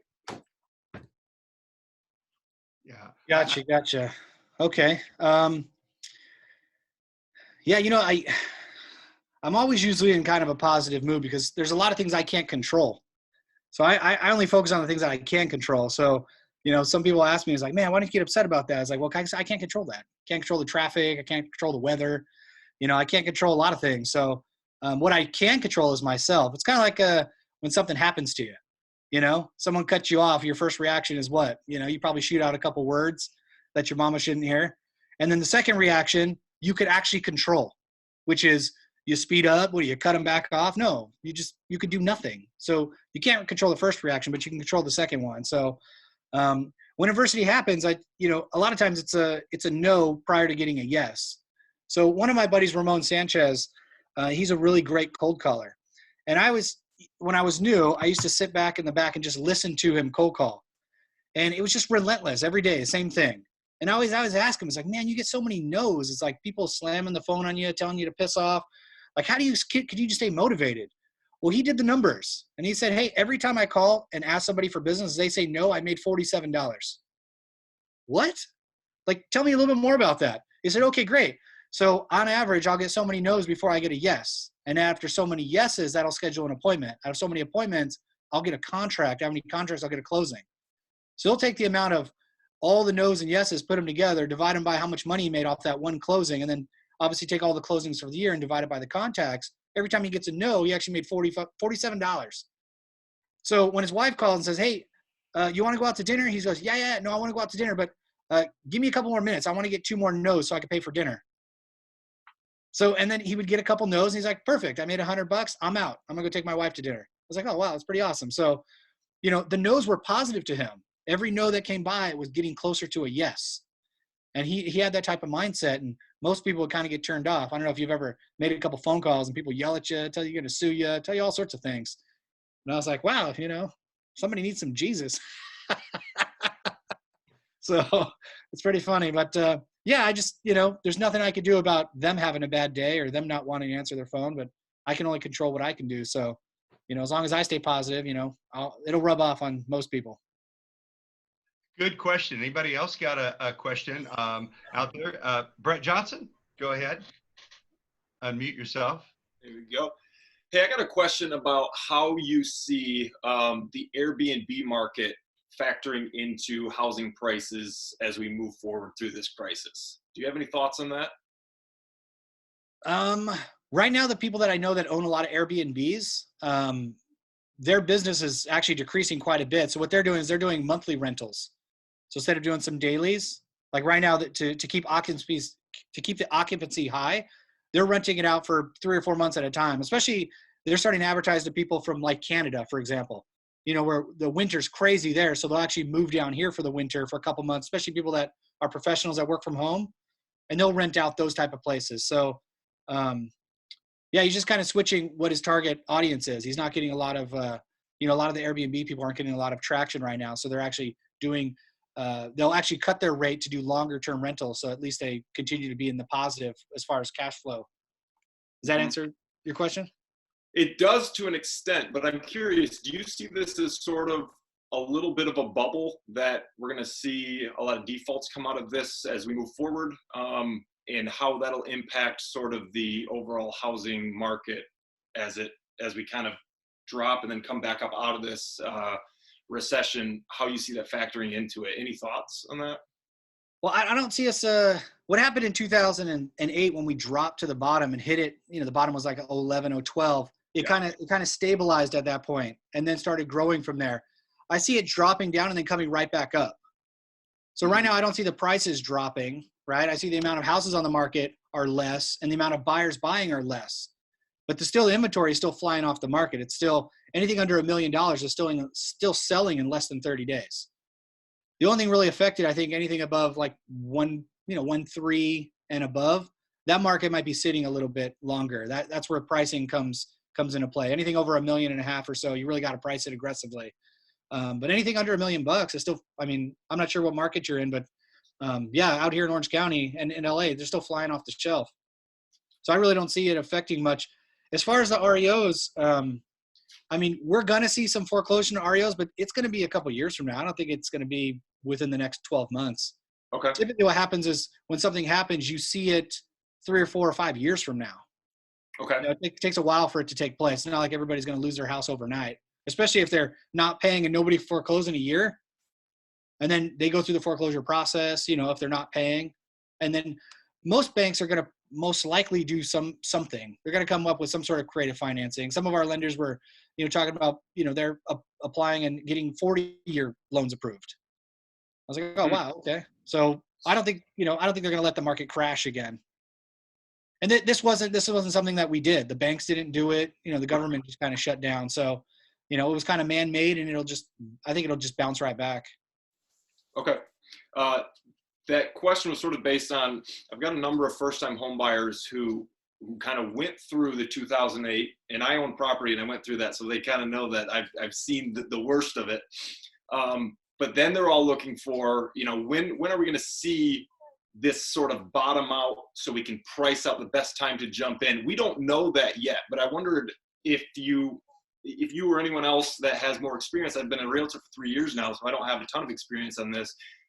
Have a prediction on how this kind of Airbnb bubble will factor into all of it. Gotcha. Well, after that. So thank you. Nobody's ever going to know when the bottom of the market hits, because what happens as the market starts to come down, you're like waiting for the bottom and you realize it's the bottom after it starts coming back up. Right. So you're never going to get to the bottom. So it all depends on what their motivation is. Like when I bought my house, I wasn't thinking about, was I buying too high or buying too low? I was buying because I wanted to move into a better neighborhood. If I'm planning on being there longer than 3 years, then obviously paying a little bit more isn't that big of a deal. We're getting, 5 to 7% increase per year, no matter what. So if I overpaid 5%, 3 years from now, I'll be up 20%. So I won't have a problem. I'm not sure where the Airbnbs come into play. I wasn't exactly sure about your question there. I guess it was just based on the fact that I feel like there's a lot of the top earners within Airbnb own multiple properties, and they're not getting any rental income on any of those properties. So the longer we stay in this lockdown period, they're not having the money that they need to pay those mortgages. And if there's no protection on those mortgages, will they go into default? And are we going to see some sort of, small bubble of Airbnb properties going into foreclosure within the next, 6 months, year past that? I'm just curious if you had any insight into any of that. I do see that happening. So right now especially on the commercial side, when we're getting obviously more than 4 units, we're getting a lot of movement on the commercial side, a lot of movement on the non-owner occupied side, the absentee owners. They're looking to move quickly. So if they're not, they're probably looking to move their money into something a little bit safer. Cool. So we've been seeing that already. My friends that own Airbnbs, they're doing the same thing. So they're in like a little niche area. So they're not like in Anaheim or Garden Grove or something. They're out towards in the mountains where it's highly profitable for them. They're just doing long-term rentals. So they'll drop someone in there for a year right now and waiting for everything to recover. And then they'll put it back to an Airbnb for monthly rentals. That makes sense. All right, cool. Yeah. That's the most secure, to get a family in there or someone who's looking to rent it out for a year, drop them into something like that and then, make their big money later, but they'll still make appreciation on their property. I don't see the values, dying. Sorry about that. No, that makes sense. And I guess I was curious because I've had my eye on Palm Springs for a while, and in an area like that where there aren't really full-time people that live there year-round, could that potentially be an issue where you can't make that conversion into long-term rentals? It could be, yeah. It could be a lot. It all depends on the investor. Some of them own them outright and they're just going to sit on them. Right. I know some properties here locally in like Brea and Placentia where the houses are vacant. And I talk to the homeowners and they're like, well, I've owned this house for 30 years. I've been renting it out for the last 20. I just pay taxes on it. So I'll pay $200 a month to let it sit vacant. And I'll just sit on the appreciation. I'm not planning on selling in the next couple of years. Cool. So really, wow, that's interesting. So that was a tangent question, but I appreciate your answer on that. Thanks. Yeah. And if I might say, Amanda Williams, who does seminars on Airbnbs, we have on the line, of course, she's very good at that. So, what's neat about this as a team that we're working together here, all one dream, one team, is that if there's somebody in the group that is more tuned into the Airbnb or maybe the apartment or some of the open house or some of the things that they're doing that are very successful, we can reach out and actually we can tap into their mindset and get into that. So, you can get rich in a niche, but here's my thing. Rob, if you would just cover briefly, what are the 5 spokes in the wheel that are now new? What is the new 5 spokes? We know what the old ones are, the open house, 3 people a day we talk to, placing our ads on social media, etc. But what are the new norm? What's the new norm with the new 5 spokes in the wheel, would you say, if we had to go, maybe 6 spokes now? What are the new spokes in the wheel? Let's talk about that for just briefly, a how-to. I don't know if they're new spokes. They just might be different to what you're used to. Because like number 1 for me is always database. right? And the only reason any person's in business is to build their database. Like a doctor's in business to build his database, the dentist, our job is to build our database. And that's where we call it a data bank. That's where we get most of our money from. Number 2 for me was open houses, and number 3 was farming. So open houses were amazing for me. I mean, I get 200 people through an open house on a weekend, right? Now I'm getting nobody. So those folks have been put on hold, and then we have to just do it a little bit differently. So like farming, like doing open houses virtually is a little different. We're not getting the same turnout, but we're just changing a little bit. Door knocking. I'm not actually door knocking right now. I mean, we were door knocking 500 doors a week, right? So since we're not door knocking, we're doing more EDDM drops. We're advertising on, Nextdoor and actually reaching out to some people that way. We're looking to get more involved in the community. So any type of charity event that's coming up, we want to be a part of. So, I mean, the farming is just a little bit different.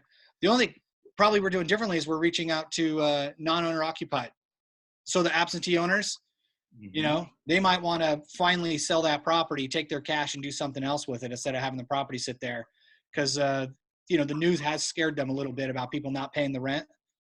So I'm not blockbusting them, but it sounds like the news media is, right? And it's kind of scary if you own 2 houses and you're just an average Joe working a really great job at a great company and you can't afford to make 3 house payments. You might want to get rid of those and putting them into something a little more secure. So, I see those people wanting to probably sell right away. So we're starting to target them and call and email them. What else? Video and social media marketing is something I've never done a lot of, but now, through our platform, we're starting to do a lot of social media posts, Facebook advertising, something I never spent money on before because I never thought it would give me a good return. I'm more of like, I want to get in your face, belly to belly type of business, and really didn't use the web much. So that's something we're being forced to do. So one thing we don't do is we still don't buy leads. Like I've never been a fan of buying leads. I've never bought a lead. The referral network is huge. I know for us, we have the largest referral network in the world. We did, somewhere between 25 and $30 billion a year just in referral business. So, the referral business is huge. Like this year alone, I've already closed 4 listings that were referrals coming from other agents from other areas. So if there's a type of referral business that you can get into where you can get referrals from out of state or in state, that's huge. People call and say, hey, I got a friend who, mom died, wants to sell her house. Referrals are huge. I send them out of state all the time and we get them in all the time as well. So that's huge. The only probably the other thing I'm looking at is working with businesses. So, hitting up Toyota, hitting up Pepsi, hitting up companies like that where you want to be part of their HR program. I'll go in and say, hey, look, I'm a part of the largest referral network in the world. Like nobody has a bigger referral network than mine. So, and I know that for a fact because we have the numbers to prove it. So when I come in there to Pepsi and say, hey, I want to talk with your HR about being the referral partner here in LA, Orange County, Pepsi's got 5 locations out here, Buena Park, LA. Well, they don't have one in LA, but Baldwin Park, Torrance, Bakersfield, stuff like that. Aliso Viejo. I already know where they're at. So it's like, hey, put me a part of your HR package. I'll give them some sort of special deal. I'll either help them with moving costs. I'll help them sell their house in other states. I'll help them buy here. I'll help them sell here. I'll help them relocate. So since we are so huge, I'm able to offer, stuff like that because we have agents, 180,000 agents are kind of hard to hide. I'll find somebody somewhere in Burnt Mattress, Iowa, that's, looking to sell a house somewhere. So getting into those companies and being a referral partner for them is really huge. So we're attacking those as well. Yeah, we hit on that a little bit about vendors and the merchants that are hurting and going out and reaching out to them in the community too. That is an excellent idea. There has been a lot of great ideas on this call. I want to open it up again. Is there anybody that has any special needs? Well, we got Realtor Rob Ross. We got some very talented people. Amy Atkins with the marketing department with Augusta Financial. You've got Amanda, that's the queen of the Airbnbs on this call. I'm looking here. You got a lot of powerful agents on this call. And then, I like what you said, Rob. like Karan is a brand new agent, as an example, one of many. And what it is now we've leveled the playing field, because now whether you're a seasoned professional, you've been in the business like myself for 40 plus years or 30 plus years, you're now on a new level. You got to start working from the ground level, go back to basics and learn the scripts, learn the presentations, but then you got to get out there and use the new technology to start marketing.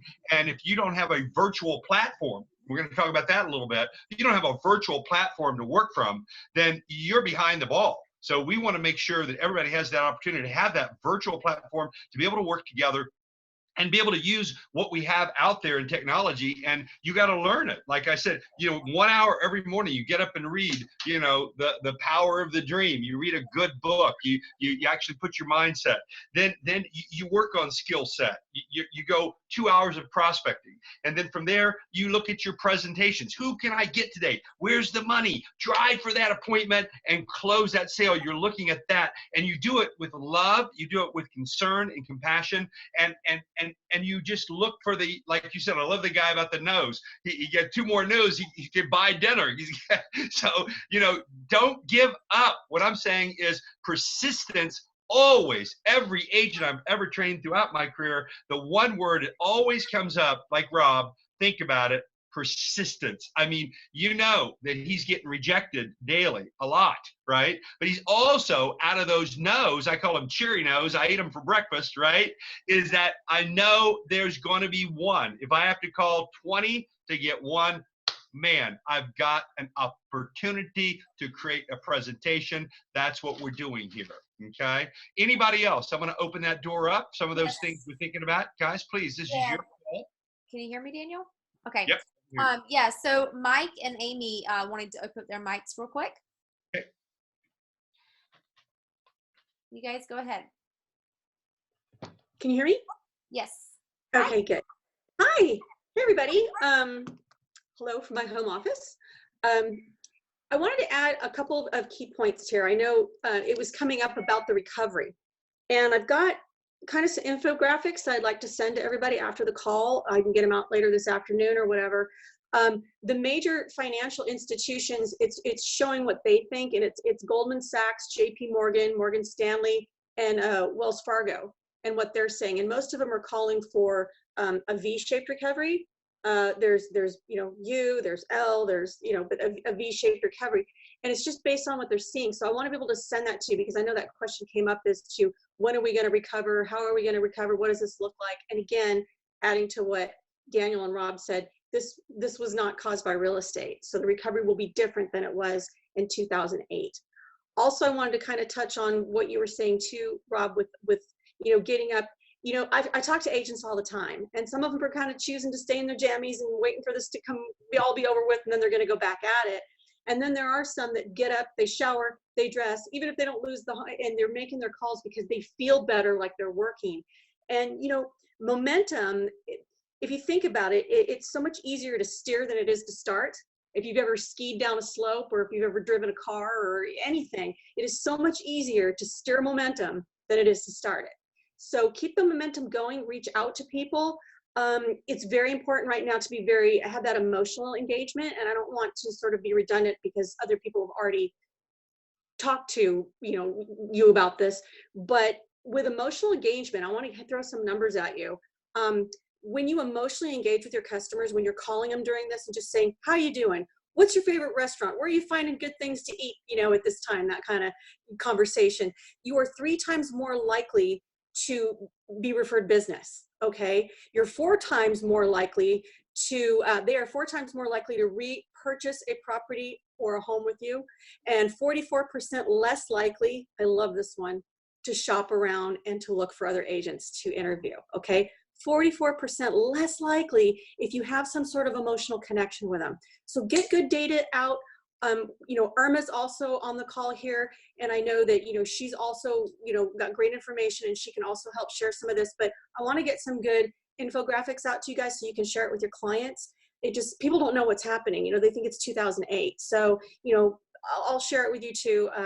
But I just kind of wanted to touch on that, how important it is right now to just, let's be person to person, and don't necessarily bring up business first. But if they do ask you, have some good data to share. You can say, hey, because I've heard people say, oh my gosh, it's going to be 2008 again. My home is going to go down in value. I'm not going to have. When you can share good data about what really good financial institutions are saying, and people like Mike Mina, who has always got his finger on the pulse of what's going on, take that, share it with your database and say, here's what I'm hearing. It's not time to panic. I saw some data yesterday that just blew my mind, and that's that like 60% of buyers are expecting prices to be lower. They want to go in with lower offers, but yet 70% of the sellers are saying there's no way I'm lowering my price. Okay, so got a little bit of a battle of thoughts going on there. So just continue to get the good information out there. Don't lose momentum. It's much harder to steer it when you're stopped than when you're moving. So that's my 2 cents for the day. We really miss you guys.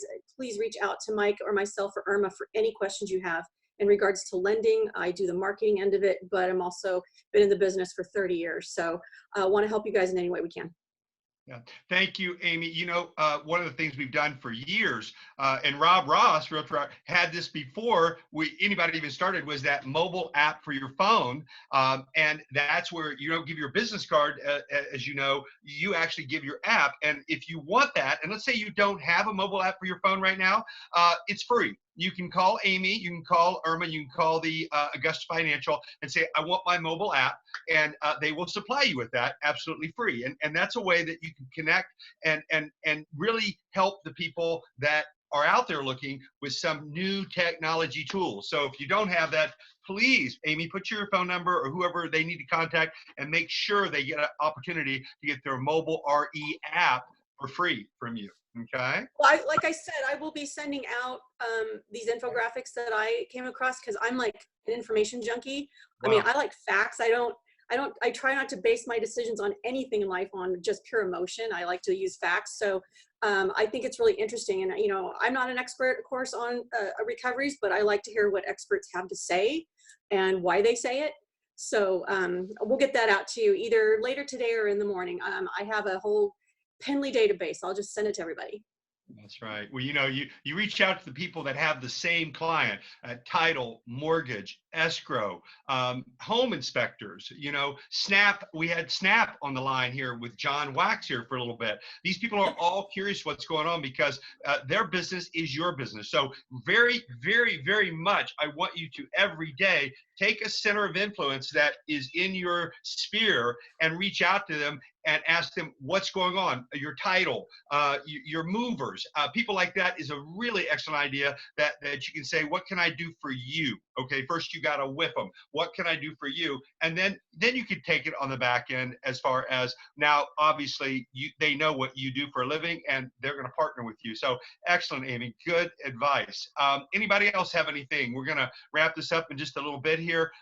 Anybody else for Rob, Amy, myself, Amanda, anybody have any questions or anything you'd like to add to this call for the team here? Yes. I don't know if you're seeing your chat messages or not. So let's go ahead and call on Leslie and then Liliana, if you want to open up, and then Mike Ace, if you want to open up. So Leslie, take us away. We have some questions coming in. Okay. So I'm in California and I think we have 15 new disclosures regarding coronavirus. I have a potential listing. I've been talking with her. She's not ready to list yet. She's wanted me to see her house. I have not gone inside. My broker said, so anybody in California, I need your advice, please. My broker said, if I have a mask on and she has a mask on, I can go into the house. There's this disclosure called PEAD, which has to do with her signing to give permission for anybody to enter the house or anybody signing to go into the house. My broker said it's optional. It's not mandatory. I'm thinking, yeah, I should have it signed. I don't know what kind of protection it gives me or not. We're supposed to have a meeting on Monday about the disclosures. Anyway, I would like advice from people in California who are actually seeing people. Are they using this form PEAD? I want to protect myself. I want to be safe. I'm older, and California, LA County now has high numbers. So I really need personal advice, please. Daniel? Yes. This is Star James. I just took the class today from SRAR about the forms. So would you like me to speak a little bit? Yeah, could you give us the facts on what that is? I think we'd all like to hear that. If you are in LA City, you are not allowed to go into anybody's home unless it is vacant. You have 100% have to have the sellers sign this form. You cannot go in if the seller did not have the permission granted to have anybody go into the home. When you go into the home, only the buying agent and 2 decision makers who live in the home together can go into the home. The selling agent cannot be there. You have to have a mask and gloves and booties if you can get them. You then have to sanitize the home if you can, and then leave and have the signatures of the people who went into the home. That's the buying agent and the 2 people that went in, and give it to the seller. And the reason you're doing this is because everybody needs to know who was in that home in case anybody gets sick. So that is the reason for the signatures. And if anybody gets sick, they have to let the seller know who it is. Lock boxes, they can be on the home, but it has to be by appointment only, because you can't just let anybody go into the home, because then you're not protecting the home. So you're supposed to say in the MLS by appointment only.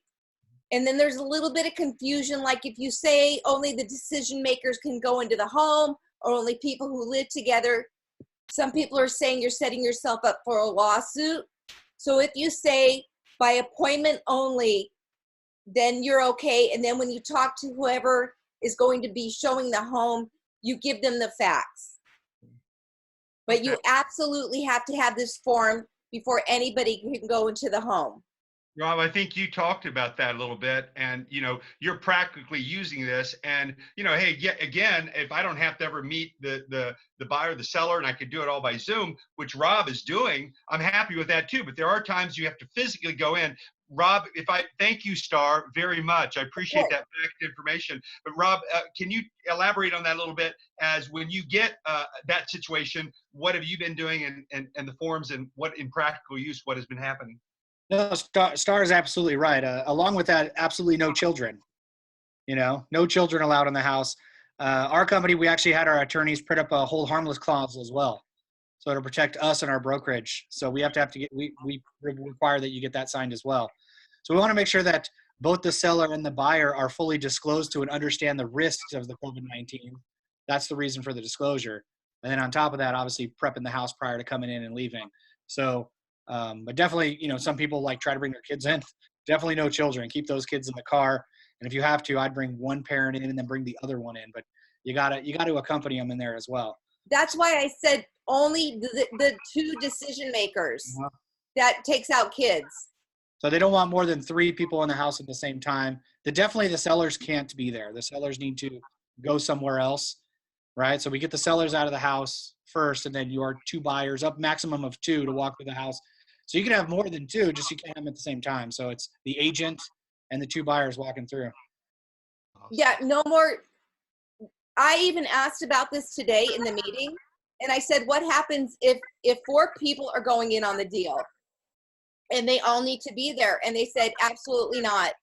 It can only be 3 people, the buying agent and 2 people. That is it. If 4 people are going on the deal, they have to just talk to the other 2 people. And that was today's meeting. Hi, I heard that information as well, but it's not mandatory. So if the seller or the buyer don't want to sign the form, that's my understanding, they don't have to. But it's better if they do, especially the seller, just to protect ourselves, first of all. So that's the information that I got. I put on the chat the link for those forms. They are being reviewed like every week mostly. And I do appreciate your information too, but it's a little bit confusing if the forms are not mandatory. That's what I was told on Monday, that if they don't want to sign, we cannot force anybody to sign.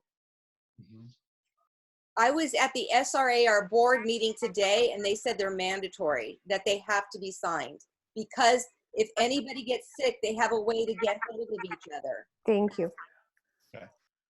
Awesome. Well, I think I have one quick question because I do have a listing and it's in Orange County. It's vacant. This is May talking. Do I need to still get the agent, the buyer's agent, to sign something? Absolutely. Okay, so do I email it to them saying, please sign this and have your buyer sign it before the showings? Yes. Okay, Yep. thank you. Because I have a showing for today and tomorrow. They text and ask for the gate code. This is Kelvin. Be sure you get a copy of the forms before they enter the property. Okay, thank you so much. I'll send that to them right now then. And that's awesome, May, that you're out there. And, you know, I see you're working. You took the program a couple of years ago, or maybe 3. And, you know, I'm really proud of all of you that are actually taking action. You know, you can sit around and think about it, but it's like the law of attraction. You're trying to bring business to you. You want to keep in the cutting edge. You then have the law of intention, which you want to go take the actions we're giving you here this week to go do that. And then the law of assumption, of course, you're going to get the business, but you have to do the thing to get the power, which is go out there and prospect and then be ready with your presentation. So having all those tools and having that law of clarity, looking at your goal poster, watching those movies that you got online on the online coaching is helping you with the scripts daily. Obviously, there are over 270 scripts that Rob, May, that our students have learned. And if you don't know how to overcome those objections when you get in that place of making that presentation, you're not going to win. So you can have all the traffic, all the leads, all the information, but it's out there for us now. We have brand new ways of doing business. I'm excited about it, and I think this is going to be the new norm for a lot of us. So I want to thank you guys for being on the call today. And Rob, what a crazy good amount of information. Give Rob a hand. Thank you so much for all that good information. Thank you so much. And, you know, all of you, I hope you've enjoyed this. We're going to make this our new norm. Every Thursday at 2 p.m., we're going to have celebrity agents. We're going to have people coming in. You're going to see this grow and grow. And this is my way as a community leader and somebody that wants to give back in the spirit of the real estate community. I want to continue to do these. And this is kind of an advanced master series that helps all of us. And, you know, it's just not me giving information every week. It's everybody on this call that's bringing the talent. So we're all leading and we're all learning from each other. And I think you make this a priority every week that this is a call. We will record these, but there's nothing like being on live and being able to ask your questions. So if you've all agreed, I thank you so much. Amanda, I want to turn it back over to you. Yes. And I know you've got a couple things that you want to wrap up with here. Here she is. Actually, I want to make sure we get questions answered. So let's finish that, and then I'll get into what I need to get into. And I know we're running on the top of the hour here. So Liliana, I know that you've been waiting to ask your question, and then Mike Ace after that. So let's go ahead and get the both of y'all's questions answered right now, because I know one of them was directed towards Rob. Yeah, thanks, Amanda. And before I ask that question, I wanted to also mention that, and this is something that Rob mentioned, before you go in to show a house with your buyers, he mentioned prepping the house. And by that, what I understand the advice is to go in first, open all the doors where you think the buyers might want to look into, just so that they don't have to touch any surfaces, like, you know, maybe a pantry door so they can see how large is the pantry. And of course, all the doors to all the rooms should be open so that buyers don't have to reach for the doorknob and open the doors. So that I just wanted to touch on that. And then the question I had for Rob is, when you do your next door lead gen, do you buy the realtor real estate next door advertising? Do you have your own territory, or do you just comment on people's posts and reactions? What do you do? You know, that's a really great question, and I was doing both.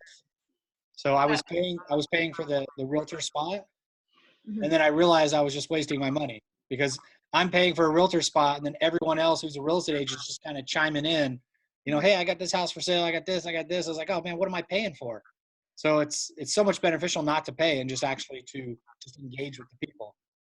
Yeah, because I understand you're not supposed to, without the paying, you're not supposed to go on there and say, hey, I have a house for sale, or hey, I'm a realtor, talk to me. You're not supposed to do that without actually being a sponsor, meaning paying your dues. So, but I guess you are allowed to comment if somebody asks, you know, hey, like you mentioned, do you know of a notary? You can say, yes, hey, I'm a realtor, and my notary is available to you at no charge or whatever. Well, yeah, I would post on teaching classes. So class posts are free. Okay. Doesn't cost anything. So today's class is on, you know, at my open house today on how to properly check out a house before buying it. You know, the class is gonna be at my open house. Meet me there between 12 and 2. That's clever. Yeah, that's clever. So, Pretty good. I'll have a lot of classes at the market center. Hey, we're gonna do a CPR class. Hey, we're gonna do you know, do quite a few investor seminars. You know, you want to learn how to be wealthy? Well, guess what? Wealthy people own real estate. I Can don't care you what else they own. They own real estate. So let's get them in. can you do like an invite to a virtual open house, or no? Without paying, without being a sponsor on Nextdoor. Well, I'll find out next week. Thank you. We'll see what they say. And Brett has raising his hand here. I got a quick thought on that, because I use the Nextdoor app and I like it. And so one workaround that I've used is I go on there and I say, hey, I'm a realtor. We're considered an essential service. I work from home. I have a virtual brokerage. And so with this downtime, I have the ability to help out those in the neighborhood who might be high risk, who need an errand run. I come from a place of service, not saying, hey, does anyone need a realtor service? I just say, I'm in an essential business. How can I help you guys? And then I look like the good guy who's the realtor in the neighborhood. And it's worked really well. I've had a lot of people reach out and just say thanks for offering those services, and whether or not they work with me now, they're going to. So that's one thought anyways. Perfect. Very good. I love it. All right, let's finish up with the last question here from Mike Ace. Mike, you want to unmute? Actually, I just unmuted you, so you should be good to go as long as your speakers are working this time. Can you hear us? We can't hear you. Mike? Mike, your speakers still aren't working. Okay, Mike, if he could go ahead and put it in your chat box, the question you want, we can answer it that way before we wrap up here. If you have a question, go ahead and put it in the chat box if you can't open up your mic at the bottom there. Okay. All right, so while he's doing that, today was a great call, guys. Like, oh my gosh, Rob, that was so much. I took like 2 pages of notes here. So that was really good information. Thank you for sharing all that. And I know that we mentioned a couple, well, what was it, last week, that we did a 5-day video challenge. We are going to be doing that again. It's a 5-day Facebook Live video challenge. So we are working on the date right now. I'm pretty sure we're going to start that on May 4th, and completely free for all of you guys. Jump in. Just be committed to doing a Facebook Live video every single day for 5 days. And we're going to walk you through it. You're going to be able to post into our private group and just get familiar with like being on camera, right? So we're doing that. And then also I will be doing, for those of you that have reached out for guest passes into eXp World for training, when we finish this, I'm going to stick on for a few minutes and just show you how to use your guest pass. And then we'll be doing a little overview on that tomorrow as well. So that's all I really had today. I'll stay on after the fact for those of you that want to stay on and go into the world with me. So Daniel, do you want to close us up here? I do. Rob, there was one question. What type of postcards Mike was asking that you're using or sending? Just to go ahead and complete that question. Most of the postcards we send out are just listed or just sold. You know, we want people to know that we're actually doing business. So, you know, it's evidence of success. So we want to make sure that A, they like us, and B, they know we actually sell houses. So we do a lot of those, but we have a lot of other marketing material we send out as well. Okay. Well, that's awesome. Well, thank you guys. Your marching orders this week is to do the 5 things we talked about today of the virtual open house, being able to go out there and get a house on video that you could send out, all those things, all those little ideas. And if you have any questions, obviously you can reach out to me or Amanda, the Traveling Realtor. We'll go back over those ideas with you and say, gee, I didn't catch that. We'll be glad to. And really, I want to just remind you this week, stay tuned in. Listen, really know your scripts. 3 a day over the next 90 days while you're in this space. You will have all 270 memorized. So make sure you do that. Make sure you're watching the 2 movies a week because it gets you the physical presentation. So now you can use, it's not just the phone, you can use your body language, your tonality, and the scripts all together. So you got a tremendous advantage with that. Watch your movies, go out and set up your day, get up in the morning starting tomorrow and read 10, 20 pages, get something positive in your head, and then start with your day and make it a business. Nobody's going to call you and say, why didn't you get up on time today? Or why didn't you do this? You have to lead yourself. You have to be responsible. So I really appreciate you guys being on the call because this is a get to every week now, not a got to. So I want to thank you for that. You got your orders. I'll go ahead and summarize this week's talk as well. And I just want to end with this. You today can be a miracle to someone today. God is always looking for someone to link between heaven and earth. So I want you to reach out. And here's the key. Really listen and pay attention to what miracles are possible for you to give to someone today. They'll tell you, and then you be that messenger. You be that person who seals the deal and helps them listen and give them what they need to help them in their financial future and just be that conduit. Okay, so that's what I have today. God bless you all. Thank you for being on the call. And Rob, once again, thank you, brother. This is what it's all about. You get the top of the elevator, you got to come back and send it back down. And he did that. So everybody, I thank Rob for that awesome, super job today. Amanda's going to stay on the call.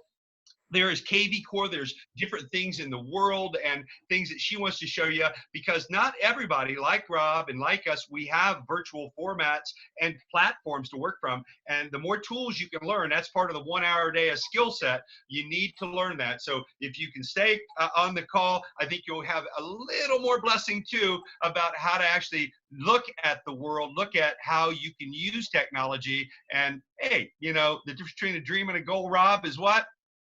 A plan, right? So thank you all for being on the call. What a great day. And you know what? If you want to stay on, Amanda, Traveling Realtor, boom, the hardest working girl, North Carolina, all over the world.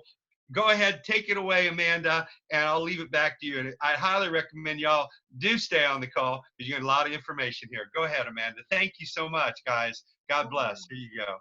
Perfect. Thank you, Daniel. So I'm going to be very short, like 5 minutes with you guys.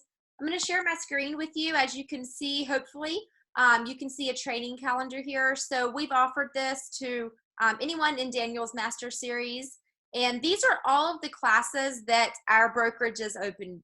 Literally, they just open the doors until the end of May. And so anything that you want to learn, all of the Excel series here, this is all about what to do in this market, kind of like what we just went over, what Rob just went over, like how do you shift, right? How do you still do business in this new market that we're going into? So when you go in here, and I put the link in the chat, you'll be able to see all of the Excel series here. So these are really good classes. All of the Fast Start series are awesome as well. But I would say when you're coming in here, look for the Excel. Also, if you're looking for more leads, we have a lot of lead generation classes in here, how to get leads for free, stuff like that. And then I believe in video. That's why we're doing these 5-day video challenges. And so there's a lot of social media masterminds. There's a lot of video classes. So I gave you the link. You can come here and take a look at this. What I want to show you, and I'm going to show you very quickly, is the world. So when we talk about our cloud office and where you actually go to take these classes, we're talking about our office. So I'm going to share my screen with you on this here as well. All right.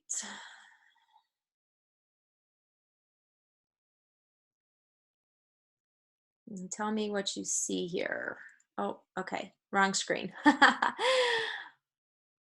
All right, here we go. So I am sharing the our office with you. And whenever, for those of you that already got a guest pass, then you've already came in here and you've created your avatar, okay? And so the first thing you'll do is you'll get dropped into the dressing room and you'll just dress yourself and create your avatar. We're all young and skinny and beautiful if you make yourself.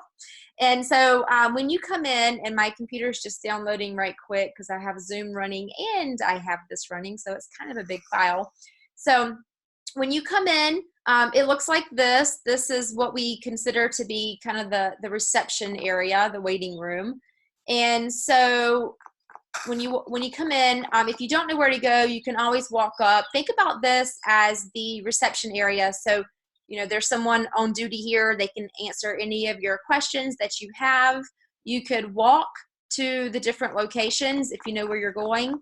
One cool thing is if you want an office tour 3 times a day, 10, 12, and 2 Pacific time, you can come right here to this little circle, and it says EXP World Tour starts here. And so there'll be someone here that's going to give you a tour of the entire office. Anytime you're within a blue circle, only you and the people inside the blue circle can hear you talk. And I'm going to walk over here to tech support. Obviously, you see healthcare here. We are one of the only brokerages that offers healthcare. And tech support, if you're having any computer issues, so if for some reason your mic's not working, or you're having trouble with your avatar, or there's anything like that going on, then you can come right over to tech support. When you hover your mouse over this, it says please take a number. If you click on it, it'll actually put you on a wait list, and then they'll just teleport you directly into the office. So super cool. If you have any questions, this is 24/7. So we are open 24/7 in here because we are open in 4 different countries, and UK and Australia being 2 of them, so opposite time zones. So that's always at your beck and call. What I prefer to do is I prefer to go right up here to the left-hand corner where it says go to. And if there is a class that I want to take, let's just say a lot of the classes are actually in the EXP University. So right here, you'll see EXP University. You'll click on that, and then you'll pick whichever classroom the class is in that you want to go to. So let's just say it's in the conference hall. So when you click on that, this is going to automatically teleport you over to the conference hall. And when you come in, you can have a seat, you can, you know, remain standing, you can do whatever you want here, but there will be someone up here doing a presentation, and there will also be a PowerPoint most likely. And so this is just an example. Like if I want to sit down, I can. If I want to zoom in the screen, I just click right here, it zooms right into the screen. So pretty cool. You can play around in here. When we give you the guest pass, you have access to all of this. The auditorium is another area that there's a lot of classes and stuff in. And this is really cool for just being able to go in. Same thing, you know, you have your speaker up here, you have your PowerPoint presentation, and this fits thousands of agents. We actually have a big shareholder summit. I think it's like in a couple of weeks, it's coming up. We're trying to get some guest passes for it. So if we get guest passes, we'll definitely open that up to you guys. But yeah, I just wanted to show you that. And one more thing, if you're wondering like, well, how do I know which office to go into? So when you click on here, let's just say you want to go to the video for real estate class. So when you click on the video for real estate, it's going to show you where it's at. So EXP University in the university classroom, which is actually where I just took you. So does that make sense? Do you guys have any questions? Yeah, can you hear me now? Yes. Hi. Okay, there you go. Figured it out, finally. Perfect. I thought I had it fixed, but I guess I needed to figure it out one more time. I wanted to ask you, I was in the other day, and I couldn't find this menu that's on your screen right now. I could see all the other stuff, but I couldn't get this. Okay, were you in the office? Were you in actually the cloud office? Yeah, I went in, logged in with the guest pass. I was walking around. I went to all the places. I saw Mike Ferry on this screen that we're at right now. And I saw these menus up on the top left corner, like you're bringing down right now. I saw all that stuff, but I couldn't find that main menu of all those classes. Right, exactly. So all the classes, you can either get there by just directly going to expcloud.com, or whenever you're in the welcome area, which is this is where you get dropped into when you leave your dressing room. So it says welcome area right here. If you ever get lost, you can just come right back in here. So when you're in the welcome area and you turn around, I don't have too much stuff on my screen. Oh, that's another question. How did you do that? I couldn't turn around. I have to like go step by step in a big wide circle. Oh no. Okay. So your arrows will turn you. That's important, huh? Yeah, you can get around by just with your arrows there. I see. If you see the little white man that pops up like a bathroom symbol. Well, that's what I was clicking on him, and I'd had to like do a big circle. Oh gosh, yeah. So that's kind of a quicker way to get around if you don't want to use your arrows to walk.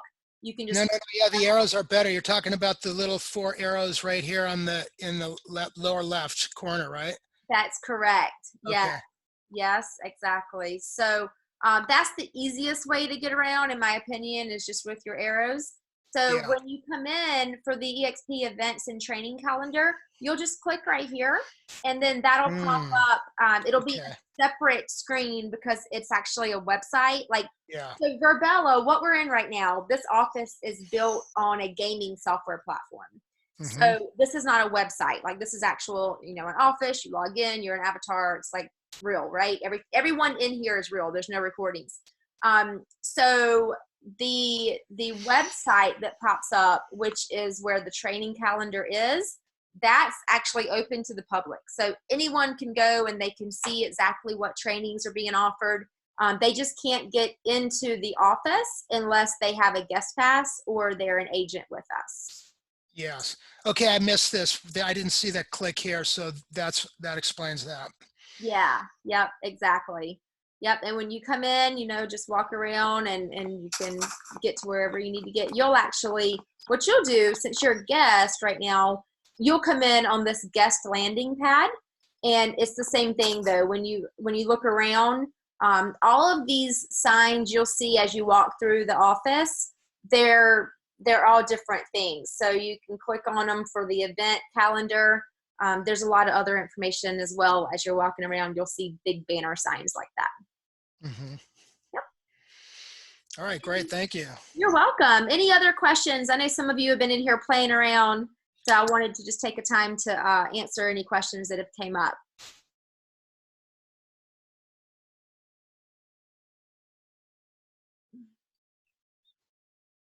Okay, perfect. Well, I guess we're good to go then. Awesome. Well, take your time in here, play around, take some classes.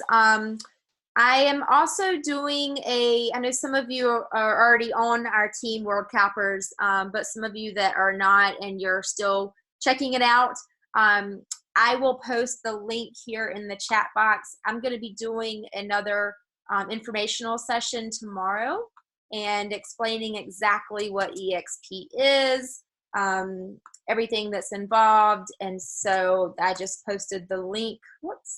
I am posting the link right now into the chat box for everyone. So if you want to get into that, it's tomorrow. Your time is 1 o'clock Pacific time.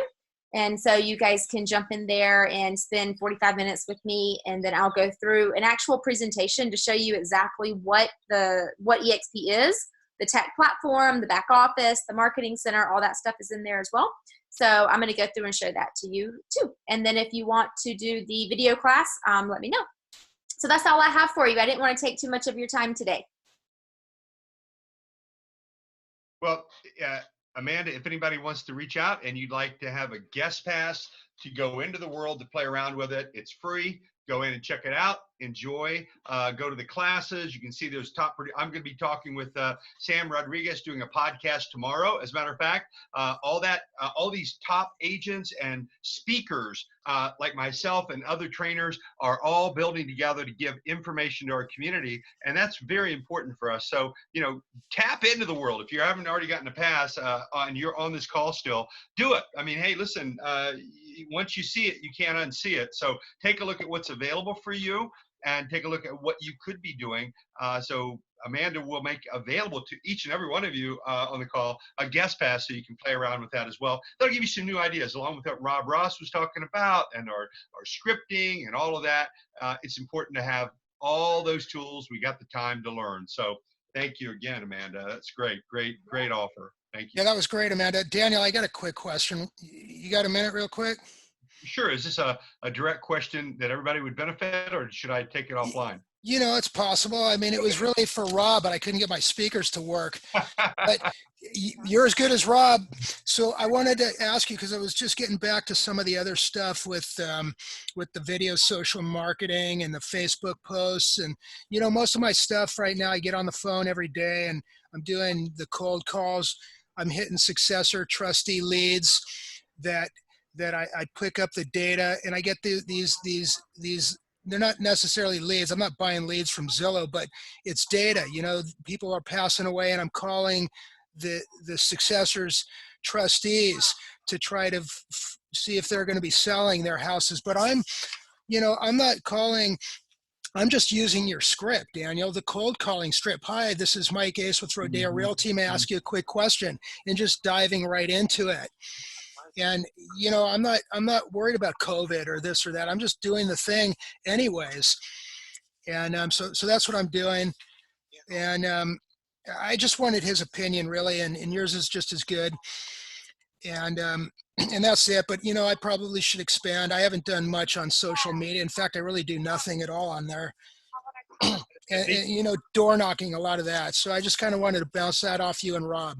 Well, I think you're right. Obviously, I've been preaching and teaching scripting for 40 years, and I taught Rob. And you notice what's coming out of Rob's mouth is simply the language that I gave him. So there's no secret sauce as far as what are you asking. The key is that you are asking, that you're getting that no, and then you move to the next one. So there's no magic wand that we have here. All Rob is doing, that I taught him years ago, is to pick up the phone, ask, and then come from a space of service. And that was way before any of this happened. This is I always say, what's more important, service or price, right?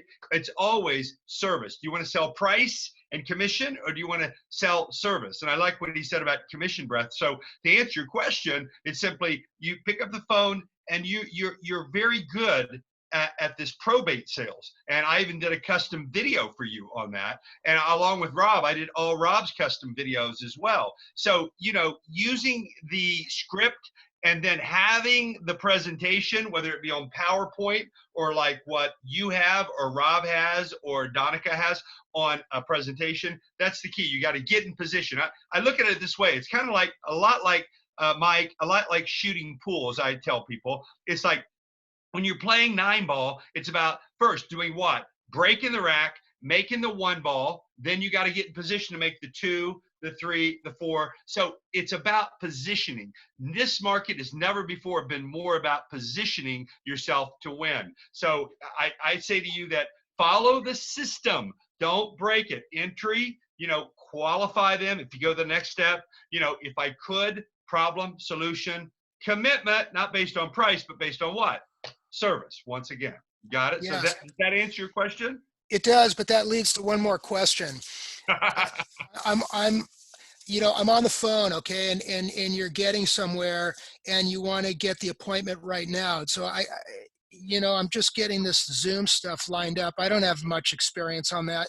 So rather than going over to these people's houses, which you really can't do now here in LA, I got to do on Zoom. So do you have any suggestions on that and that system?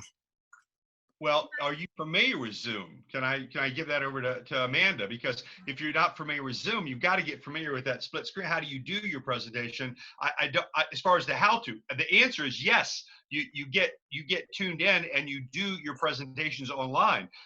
Amanda, I'm going to turn that over to you. So when you're making your presentation, then you need to be able to make it with Zoom. So I think the key is, I say, spend an hour a day on skill set, learning how to do that, and then practicing it, and then knowing how to present that. Either Donica, I'd throw that to, or I'd throw that to Amanda as far as actually doing it right now. Yeah, let me take that one. So I don't think you're on our private World Cappers Facebook group quite yet, but I do have a video in there teaching you exactly how to do Zoom and how to live stream that to Facebook, and then how to do your presentations on there. I have a recording of one of our agents doing a listing presentation on there as well. However, I do have some of that on my public YouTube channel too. So yes, I would be more than happy to send you over those videos, and then we could probably give you access to our private page for a little bit as well, Daniel, if that's okay, just for him to go in and see those videos. But yes, doing everything on Zoom is super important right now, and it's really not that hard. The videos that we did are just step by step, like exactly how to set everything up, and how to go through step by step on how to do your listing presentations, your buyer presentations, your virtual open houses. We're doing all of our virtual showings. We're having the seller on the call, and the buyer on the call, and the listing agent, and the seller's agent. And so it's 4 people or more on a call, and they're actually walking through the house and showing, like, okay, well, can you show me the grout a little bit closer? Can you show me inside of the shower in the master, or stuff like that? So that's been very successful. We're finding a lot of offers are actually been written just from the Zooms. So Mike, there you go. Yeah, I'm You've sure. got a class available to you, and Yeah, that's great. make that available to you. Okay. Right, because I mean that, look, I'm not, if there's anybody on this call, I'm not techie, so, and I haven't done any of that stuff, and with this new stuff, I mean, I gotta get rounded on that to be able to keep it moving forward. You're the agent on the call we talk about, that you're going to either dig into this and you're going to get with it, or you're going to suffer, because you need to know all that technology. And Mike, that's what we're telling you. You need a virtual platform to work from. The way we did business before, no more. It's going to be the new norm. And Right. So we might as well embrace it. Get that technology, get with the platform that works for you, get with the team that works for you, and everybody support each other, and let's grow. And that's what we want to do here. So we're all about that. Anybody else got anything else before we wrap up? Last closing statements, anybody? Okay. Everybody's happy? Y'all happy? Got a lot of good information? All right. Well, it was a great call. I think they're getting better. What do y'all think? They're getting better every single week. And I'm going to keep bringing on celebrities and agents who are out there in the know. And there will be, I promise you, they will only be people that I have trained if the script, so it's congruent. Because here's the thing, it's got to be duplicatable. You got to systemize your business, duplicate, and delegate. Now, when you start delegating, that's when you get a lot more free time, and you're like Realtor Rob Ross or Mike Bjorkman or our top agents we keep talking about on this call. Like Donica is even starting to kick into that. All of you that I see on the call, you all have a great possibility of, listen to this, I'm going to say it, having your biggest year ever with this team. Are you with me on that? So stay plugged in, stay tuned in to everything. Let's get a schedule, and you'll see that schedule weekly that we have with World Cappers, along with the fact that you're going to be doing your day, And so if you'll follow the Yellow Brick Road, I think we're all going to be in great shape by the time this is over, and it's going to start exploding. So anybody else got anything? You're all good? Are you going to send the recording part of this session? What's that? Can we get a recording from this session, because I came in late. So, yes, absolutely. So what I'll do, I will post this to my YouTube page, and then I'll just send out a private link to you guys. Thank you. Hey. All right. I just Awesome. want to say thank you guys. It was a great class today. Rob, you knocked it out the park if you're still there. But Amanda, Daniel, thank you guys very much. Yeah, Rob, thank you again. If you're still there, you can hear us. We appreciate you very much, brother. God bless you and your entire 6 kids and your family for helping us. God bless you. You know, he's got a big why. And so lock into your why and then go out there and take action, everybody. That's your assignment this week, your marching orders. Okay? God bless. Thank you. Thanks a lot, Daniel. Bye, everyone.